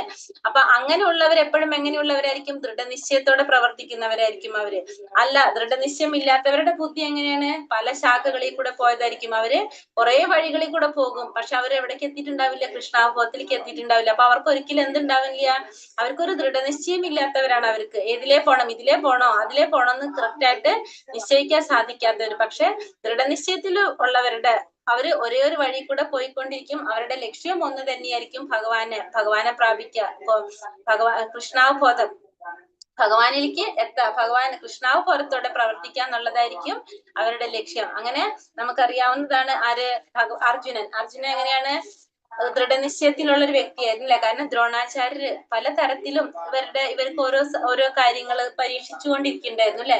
അങ്ങനെ ആ സമയത്തും അത്രയും ഏകാഗ്രതയോടുകൂടി പ്രവർത്തിക്കാനായിട്ട് ചെയ്തിരുന്ന ഒരു വ്യക്തിയാണ് അർജുനൻ. അത്രയും ദൃഢനിശ്ചയമുള്ള ഒരു വ്യക്തിയാണ് ഇപ്പൊ എന്ത് പറയുന്നത്, ഭഗവാന്റെ അടുത്ത് ഇങ്ങനെയൊക്കെ പറയുന്നത്. അപ്പൊ ദൃഢനിശ്ചയത്തോടെ കൂടി നമ്മൾക്ക് എന്താവശ്യമാണ്, ദൃഢനിശ്ചയം ഉണ്ടെങ്കിൽ, നമുക്ക് ഏത് ലക്ഷ്യത്തിലേക്കാണ് എത്തേണ്ടത് എന്നുള്ളൊരു ബോധം നമുക്ക് ഉണ്ടെങ്കിൽ നമുക്ക് എവിടെ പ്രാപിക്കാൻ സാധിക്കും, ഭഗവാനെ പ്രാപിക്കാനായിട്ട് സാധിക്കും. അല്ലെങ്കിലോ ഭോഗൈശ്വര്യ പ്രസക്താനാം തയാ ബഹൃത ചേതസാം വ്യവസായാത്മിക ബുദ്ധി സമാധൗന വിധീയത്തെ. അല്ലെങ്കിൽ എന്താ പറയണത്, ഈ ഭൗതികമായ ഐശ്വര്യത്തില് സുഖാനുഭവങ്ങളിലൊക്കെ അത്യാസക്തരായവർക്കും ഇവകളാൽ പരിഭ്രാന്തരായവർക്കും ഭക്തിപൂർവ്വം ഭഗവത് സേവനം നടത്താൻ വേണ്ട നിശ്ചയദാർഢ്യം ഉണ്ടാവില്ല. അപ്പൊ ഇങ്ങനെയുള്ളവർക്കൊന്നും ആ നിശ്ചയദാർഢ്യം ഉണ്ടാവില്ല. ആർക്കൊക്കെ? ഭൗതികമായിട്ടുള്ള ഐശ്വര്യങ്ങളില് സുഖാനുഭവങ്ങളിലൊക്കെ അത്യാസക്തി ഉള്ളവര്, അല്ലെങ്കിൽ അത് കിട്ടാൻ വേണ്ടിയിട്ട് അതിനു വേണ്ടിയിട്ട് പരിഭ്രാന്തി പിടിക്കുന്നവര്, അവർക്കൊന്നും ഭക്തിപൂർവ്വം എന്ത് ചെയ്യാൻ സാധിക്കില്ല? ഭഗവാന്റെ സേവനം ചെയ്യാനായിട്ട് സാധിക്കില്ല. ധ്യായതോ വിഷയാൻ പുംസ സംഘസ്തേഷുപജായതേ സംഘ സംജായതേ കാമാ കാമാത് ക്രോധാഭിജായതേ. ഇന്ദ്രിയ വിഷയങ്ങളെ പറ്റി ചിന്തിച്ചു കൊണ്ടിരിക്കുന്നവർക്ക് അവയിൽ ആസക്തി ഉണ്ടാകുന്നു. ആസക്തിയിൽ നിന്ന് കാമവും അതിൽ നിന്ന് ക്രോധവും ഉണ്ടാകുന്നു. അപ്പോ ഇപ്പൊ നമ്മൾ പറഞ്ഞു ദൃഢനിശ്ചയം ഉണ്ടാവില്ല. അപ്പൊ അല്ലാത്തവരെന്താണ്? പല വിഷയങ്ങളിൽ വ്യാപരിച്ചിരിക്കുന്നവരായിരിക്കും അല്ലെ. ഇപ്പൊ നമ്മളെ ഇന്ദ്രിയ വിഷയങ്ങളെ കുറിച്ച് ചിന്തിച്ചു കൊണ്ടിരിക്കുക. നമ്മളെ ഇന്ദ്രിയങ്ങൾ എന്താണ് ആഗ്രഹിക്കുന്നത് അതിനെ കുറിച്ച് നമ്മൾ ആലോചിച്ച് ചിന്തിച്ചു കൊണ്ടിരുന്ന നമുക്ക് അതിൽ എന്തുണ്ടാകും? ആസക്തി ഉണ്ടാവും. ആസക്തിയിൽ നിന്ന് നമുക്ക് എന്ത് വരും? കാമം വരും. കാമം എന്ന് വെച്ചാൽ എന്താണ്? ആഗ്രഹം. ആസക്തിയിൽ നിന്ന് നമുക്ക് കാമം വരും.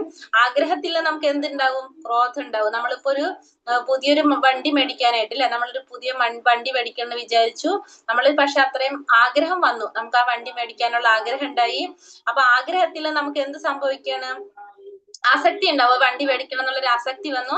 ആസക്തിയിൽ നിന്ന് നമുക്ക് ആഗ്രഹം ഉണ്ടാവും. ആഗ്രഹത്തിൽ നിന്ന് നമുക്കത് നടക്കാതെ വന്നേക്കും. നമുക്ക് വേണ്ടത്ര പൈസ നമ്മളിൽ ഇല്ലെങ്കിൽ നമുക്ക് സ്വാഭാവികമായിട്ട് എന്ത് വരും? ക്രോധം വരും നമുക്ക് അല്ലെ. ആ ഒരു ആഗ്രഹം നമുക്ക് നടക്കാതെ വരുമ്പോ നമുക്ക് ദേഷ്യം വരും. അപ്പൊ അതെന്താ സംഭവിക്കുന്നത്? ഇന്ദ്രിയ വിഷയങ്ങളിൽ നിന്നാണ് നമുക്ക് അത് ഉണ്ടാകുന്നത്. ആ ദേഷ്യം വരുമ്പോ പിന്നെന്താ സംഭവിക്കുന്നത്? ക്രോധാത് ഭവതി സമ്മോഹ സ്മൃതി വിഭ്രമഃ സ്മൃതി ഭ്രംശാത് ബുദ്ധിനാശോ ബുദ്ധിനാശാത് പ്രണശ്യതി. ക്രോധത്തിൽ നിന്ന് സമ്മോഹവും അതിൽ നിന്ന് ഓർമ്മപ്പിഴയും ഓർമ്മപ്പിഴവിൽ നിന്ന് ബുദ്ധിനാശവും ഉണ്ടാകുന്നു. ബുദ്ധിനാശത്തിൽ വീണ്ടും ഭൗതികതയുടെ കയത്തിലേക്ക് വീണ് നാശം സംഭവിക്കുന്നു. അപ്പൊ ക്രോധം വരും. ക്രോധത്തിൽ നിന്ന് നമുക്ക് സമ്മോഹം വരും. സമ്മോഹം എന്ന് വെച്ചാല് വ്യാമോഹം. വ്യാമോഹം എന്ന് വെച്ചാൽ എന്താണ്? ശരി തെറ്റ് ഏതാണെന്ന് മനസ്സിലാക്കാൻ സാധിക്കാത്തൊരവസ്ഥ. നമുക്ക് ആ ദേഷ്യം കൊണ്ട് നമുക്ക് എന്ത് സംഭവിക്കാണ്? നമുക്ക് ശരി ഏതാണ് തെറ്റ് ഏതാണെന്ന് മനസ്സിലാക്കാൻ സാധിക്കാത്തൊരവസ്ഥയിൽ വരും. അതാണ് സമ്മോഹം എന്ന് പറയുന്നത്. ശരി ഏതാണ് തെറ്റേതാണെന്ന് മനസ്സിലാക്കാൻ സാധിക്കാത്തൊരവസ്ഥ, അതാണ് വ്യാമോഹം അല്ലെങ്കിൽ സമ്മോഹം എന്ന് പറയുന്നത്. അങ്ങനെ ശരി തെറ്റ് മനസ്സിലാക്കാൻ സാധിക്കാത്തൊരവസ്ഥയിൽ നമ്മൾ നിൽക്കുമ്പോൾ നമുക്ക് ഓർമ്മപ്പിഴവ് വരും. ഓർമ്മപ്പിഴവിൽ നിന്നും ബുദ്ധിനാശം സംഭവിക്കും. ബുദ്ധിനാശത്തിൽ നിന്ന് നമുക്ക് എന്ത് സംഭവിക്കും? സർവനാശം സംഭവിക്കും. ഇതിന്റെയൊക്കെ കാരണം എന്താണ്? നമ്മളുടെ ഇന്ദ്രിയ വിഷയങ്ങൾ അല്ലെ. നമുക്ക് ഏതെങ്കിലും ഒരു വിഷയം ഇന്ദ്രിയങ്ങളുടെ ഒരു ആഗ്രഹത്തിന് നമ്മൾ നിൽക്കുമ്പോഴാണ് നമുക്ക് എന്ത് സംഭവിക്കുന്നത്? സർവനാശം സംഭവിക്കുന്നത്. അപ്പൊ നമ്മൾ എന്ത് ചെയ്യണം? ഇന്ദ്രിയങ്ങളെ നിയന്ത്രിക്കാനായിട്ട് നമ്മൾ ശ്രദ്ധിക്കണം.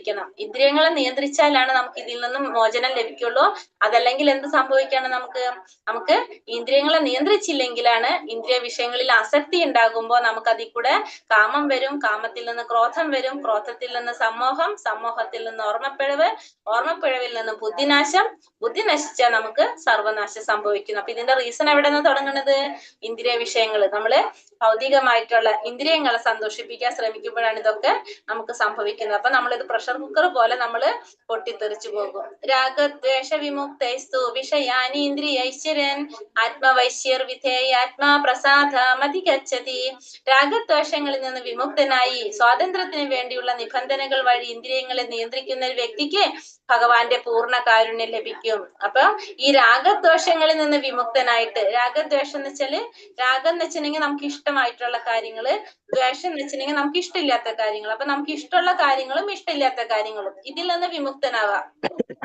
അങ്ങനെ നമുക്ക് നമ്മളുടേതായ ഒരു ഇഷ്ടവും ഇല്ല, നമുക്ക് നമ്മളുടേതായ ഒരു ഇഷ്ടക്കേടും ഇല്ല. അങ്ങനത്തെ ഒരു അവസ്ഥയിലെത്താം. അങ്ങനെ വിമുക്തനായിട്ട് സ്വാതന്ത്ര്യത്തിന് വേണ്ടിയുള്ള നിബന്ധനകൾ വഴി ഇന്ദ്രിയങ്ങളെ നിയന്ത്രിക്കാൻ സാധിച്ചു കഴിഞ്ഞാൽ ആ വ്യക്തിക്ക് എന്ത് കിട്ടും? ഭഗവാന്റെ പൂർണ്ണ കാരുണ്യം ആ വ്യക്തിക്ക് ലഭിക്കും. അതായത് ഇഷ്ടങ്ങളും ഇഷ്ടക്കേടുകളൊക്കെ മാറ്റിവെച്ച് ഭഗവാനെ സേവിക്കാൻ തുടങ്ങും നമ്മള്. നാസ്തി ബുദ്ധിര യുക്തസ്യ നാചായുക്തസ്യ ഭാവന നാചാഭാവയത ശാന്തിരശാന്തസ്യ കുതസുഖം. പരമപുരുഷനുമായി ബന്ധപ്പെടാത്തവന് ദിവ്യബുദ്ധിയോ ഉറച്ച മനസ്സോ ലഭിക്കില്ല. അതില്ലാതെ സമാധാനം കൈവരിക്കാൻ സാധ്യമല്ല. സമാധാനമില്ലെങ്കിൽ സുഖം എവിടെ? അപ്പൊ ഭഗവാനുമായിട്ട് ബന്ധപ്പെടാത്ത ഒരു വ്യക്തിക്ക് എന്തുണ്ടാവില്ല? ഉറച്ച മനസ്സുണ്ടാവില്ല, ദിവ്യബുദ്ധി ഉണ്ടാവില്ല. അപ്പൊ നമുക്ക് എന്ത് കിട്ടില്ല? സമാധാനം കിട്ടില്ല. സമാധാനം ഇല്ലെങ്കിൽ നമുക്ക് സുഖം ഉണ്ടാവോ? ഉണ്ടാവില്ല. അപ്പൊ നമുക്ക് ഭഗവാനുമായിട്ട് കണക്ട് ചെയ്താൽ മാത്രമേ നമുക്ക് സമാധാനവും സന്തോഷവും സുഖമൊക്കെ കിട്ടുള്ളൂ. തസ്മാദസ്യ മഹാബാഹോ നിഗ്രഹീതാനി സർവശഃ ഇന്ദ്രിയാണീന്ദ്രിയേർഥ്യപ്യ തസ്യ പ്രജ്ഞാ പ്രതിഷ്ഠിത.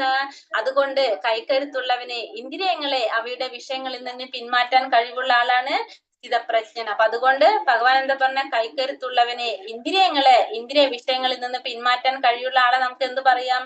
സ്ഥിതപ്രജ്ഞൻ എന്ന് പറയാനായിട്ട് സാധിക്കും. അപ്പൊ സ്ഥിതപ്രജ്ഞൻ എന്ന് പറഞ്ഞ വ്യക്തി ആരാണ്? ഇന്ദ്രിയങ്ങളെ നിയന്ത്രിക്കാൻ കഴിയുന്ന വ്യക്തിയാണ് നമ്മൾ എന്ത് പറയുന്നത്? സ്ഥിതപ്രജ്ഞൻ എന്ന് പറയുന്നത്. ഇന്ദ്രിയങ്ങളെ കൃഷ്ണന്റെ, അപ്പൊ ഞാൻ ഇന്ദ്രിയങ്ങളെ നമുക്ക് എങ്ങനെയാ നിയന്ത്രിക്കാൻ സാധിക്കുന്നത്? ഇന്ദ്രിയങ്ങളെ കൃഷ്ണന്റെ അതീന്ദ്രിയ സേവനത്തിൽ നിയോഗിക്കുക അഥവാ കൃഷ്ണാവതാരത്തിൽ മുഴുകുക വഴി മാത്രമേ ഒരാൾക്ക് ഇന്ദ്രിയങ്ങളെ നിയന്ത്രിക്കാനായിട്ട് സാധിക്കുള്ളൂ. ശത്രുക്കളെ ഒതുക്കുന്നത് കൂടുതൽ ശക്തി കൊണ്ടാണല്ലോ. ഇന്ദ്രിയങ്ങളെ മനുഷ്യ പ്രയത്നം കൊണ്ട് ഒതുക്കാനാവില്ല. അവയെ ഭഗവത് സേവനത്തിൽ എപ്പോഴും ഏർപ്പെടുത്തുക മാത്രമാണ് ഉപായം. അപ്പൊ ഇന്ദ്രിയങ്ങളെ നിയന്ത്രിക്കുക എന്നുള്ളതാണ് നമുക്ക് ചെയ്യേണ്ടത്. അപ്പൊ ഇന്ദ്രിയങ്ങളെ നിയന്ത്രിക്കണമെങ്കിൽ നമുക്കിപ്പോ നമ്മളെ കണ്ണിന് നമുക്ക് ഇനി നാളെ തൊട്ട് നമ്മളൊന്നും കാണില്ല എന്ന് പറഞ്ഞാൽ നമുക്ക് ചെയ്യാൻ പറ്റുമോ? നമ്മൾ അപ്പോഴും നമ്മൾ നോക്കും. കേൾക്കുന്നുണ്ടാന്ന് വിചാരിച്ചാലും നമ്മളെ ചെവി കേട്ടുകൊണ്ടിരിക്കും. അപ്പൊ നമ്മൾക്ക് നമ്മളെ ഇന്ദ്രിയങ്ങളെ നിയന്ത്രിക്കാനായിട്ട് സാധിക്കണമെന്നില്ല. അപ്പൊ അതിന് നമ്മൾ എന്ത് ചെയ്യണം? ആ ഇന്ദ്രിയങ്ങളെ നമ്മൾ എൻഗേജ് ചെയ്യാൻ ശ്രമിക്കുക. അതെങ്ങനെ? ഭഗവാനുമായിട്ട് കൃഷ്ണാവതാരത്തിൽ മുഴുകിക്കാൻ ശ്രമിക്കുക. അപ്പൊ നമ്മൾ കണ്ണുകൾ ഉപയോഗിക്കുന്നതും നമ്മളെ ചെവി ഉപയോഗിക്കുന്നതും ഒക്കെ എന്താണ്? ഭഗവാന്റെ കാര്യങ്ങൾക്ക് വേണ്ടിയിട്ട് ഭഗവാന്റെ സേവനത്തിൽ ഉൾപ്പെടുത്തിക്കൊണ്ടിരിക്കുക. അപ്പൊ അങ്ങനെ നമുക്ക് എന്ത് ചെയ്യാൻ സാധിക്കും? ഇന്ദ്രിയങ്ങളെ നിയന്ത്രിക്കാനായിട്ട് നമുക്ക് സാധിക്കും. അങ്ങനെയാണ് നമുക്ക് ഇന്ദ്രിയങ്ങളെ നിയന്ത്രിക്കാനായിട്ട് സാധിക്കുന്നത്. അങ്ങനെ വേണം നമുക്ക് എന്താവാനായിട്ട്? സ്ഥിതപ്രജ്ഞനാകാനായിട്ട്. കൃഷ്ണാവബോധം കൊണ്ട് വേണം സ്ഥിതപ്രജ്ഞനാകാനായിട്ട്. അതിന് നമുക്ക് ആരുടെ സഹായം വേണമെന്നാ പറയുന്നത്? വിശ്വാസിനായ ഒരു ആത്മീയ ഗുരുവിന്റെ മേൽനോട്ടത്തിൽ പരിശീലിക്കേണ്ടതാണ് ഈ കലയെന്നും അയാൾ സാധകൻ അല്ലെങ്കിൽ മുക്തിക്ക് യോഗ്യനായവനെന്നും വിളിക്കപ്പെടുന്നു. അപ്പൊ അത് നമുക്ക് ചെയ്യാൻ സാധിക്കുന്നത് എങ്ങനെയാണ്? ഒരു ആചാര്യന്റെ സഹായത്തോടെയാണ് നമുക്കത് ചെയ്യാനായിട്ട് സാധിക്കുന്നത്. അതാണ് സ്ഥിതപ്രജ്ഞൻ, അതായത് ഇന്ദ്രിയങ്ങൾ നിയന്ത്രിക്കാനായിട്ട് സാധിക്കാന്ന് പറഞ്ഞ. ഹരേ കൃഷ്ണ. ഈ ഏകാദശിയാണ്, അത് ഏകാദശി ദിവസം എടുക്കട്ടെ നമുക്ക്. ഹരേ കൃഷ്ണ. വാഞ്ചാകൽപതരൂപേശ്ച കൃപാ സിന്ധോഭ്യവച പതിതാനാം പാവനേഭ്യോ വൈഷ്ണവേഭ്യോ നമോ നമഃ. അനന്തകോടി വൈഷ്ണവൃന്ദി കി ജയ്. ശ്രീല പ്രഭുപാദ് കി ജയ്. ഗുരുദേവ് കി ജയ്. നിതായ് ഗൗരപ്രമാനന്ദേ. ഹരി ഹരി ബോൽ. ഹരേ കൃഷ്ണ. എല്ലാവർക്കും നന്ദി. മനസ്സിലായോ പഠിച്ചെടുത്തതെന്ന്? ഹരേ കൃഷ്ണ. ക്വസ്റ്റ്യൻസ് നോക്കാം നമുക്ക് ആദ്യം. ഹരേ കൃഷ്ണ. പരമാത്മാ സാക്ഷാത്കാരത്തിന്റെ 3 ഭാവങ്ങൾ ഏതൊക്കെയാണ്? ബ്രഹ്മൻ, പരമാത്മാവ്, ഭഗവാൻ. ബ്രഹ്മൻ, പരമാത്മാവ്, ഭഗവാൻ. ബ്രഹ്മം എന്ന് പറഞ്ഞാൽ നമ്മൾ പറഞ്ഞു ഭഗവാന്റെ ആ പ്രകാശത്തെ ജ്യോതിസിനാണ് ബ്രഹ്മം എന്ന് പറയുന്നത്. പരമാത്മാവ് എന്ന് പറഞ്ഞ ചതുർഭുജ രൂപത്തിലുള്ള നമ്മുടെ ഉള്ളിലിരിക്കുന്ന പരമാത്മാ രൂപത്തിലിരിക്കുന്നത് ഭഗവാൻ എന്ന് പറഞ്ഞാല് എന്താണ്? സച്ചിദാനന്ദ സ്വരൂപനായിട്ടുള്ള ഭഗവാൻ ശ്രീകൃഷ്ണൻ അല്ലെ. ഭഗവാൻ എന്ന വാക്കിനെ നിർവചിച്ചിരിക്കുന്നത് ആരാണ്? എന്താണ്? എങ്ങനെയാണത്? തികഞ്ഞവൻ. സൗന്ദര്യം, സമ്പത്ത്, കീർത്തി, ജ്ഞാനം, ശക്തി, വൈരാഗ്യം എന്ന 6 ഗുണങ്ങളുള്ള ആൾ. 6 കാര്യങ്ങൾ പറയുന്നുണ്ട് അല്ലെ. ജ്ഞാനം, സമ്പത്ത്, വൈരാഗ്യം, ജ്ഞാനം, ത്യാഗം, ഇതൊക്കെ 6 കാര്യങ്ങൾ പറയുന്നുണ്ട്. ഈ 6ഉം തികഞ്ഞ ആരാണ്? ഭഗവാനാണ്. അതാരാണ് പറഞ്ഞിരിക്കുന്നത്? പരാശരമഹർഷിയാണ് ആ നിർവചനം കൊടുത്തിരിക്കുന്നത്. അർജുനൻ ഭഗവാനെ ഗുരുവായി സ്വീകരിക്കുന്ന ശ്ലോകം ഏതാണ്?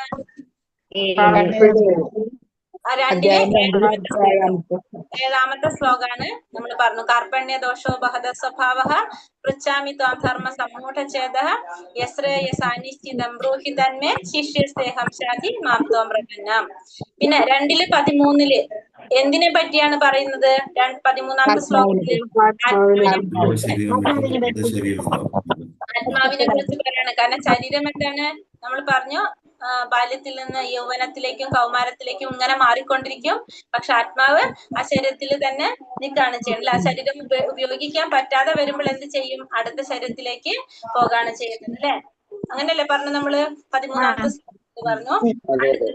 ഭൗതിക ശരീരം നിർമ്മിച്ചിരിക്കുന്നത് എന്തെല്ലാം കൊണ്ടാണ്?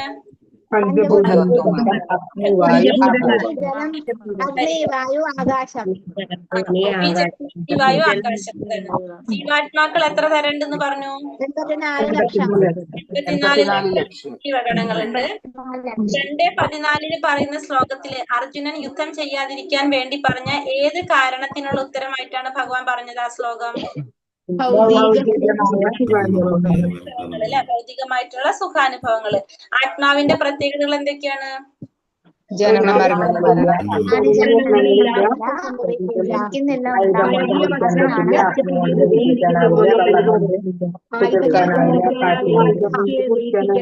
ജലത്തിൽ നനയ്ക്കാനാവില്ല,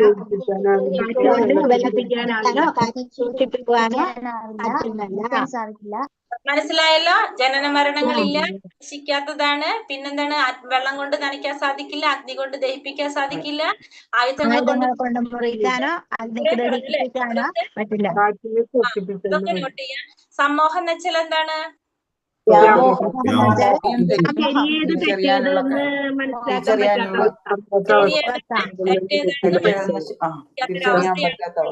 സമ്മോഹം, വ്യാമോഹം എന്ന് പറയുന്നത്. സ്ഥിതപ്രജ്ഞൻ ആരാണ്? ഇന്ദ്രിയ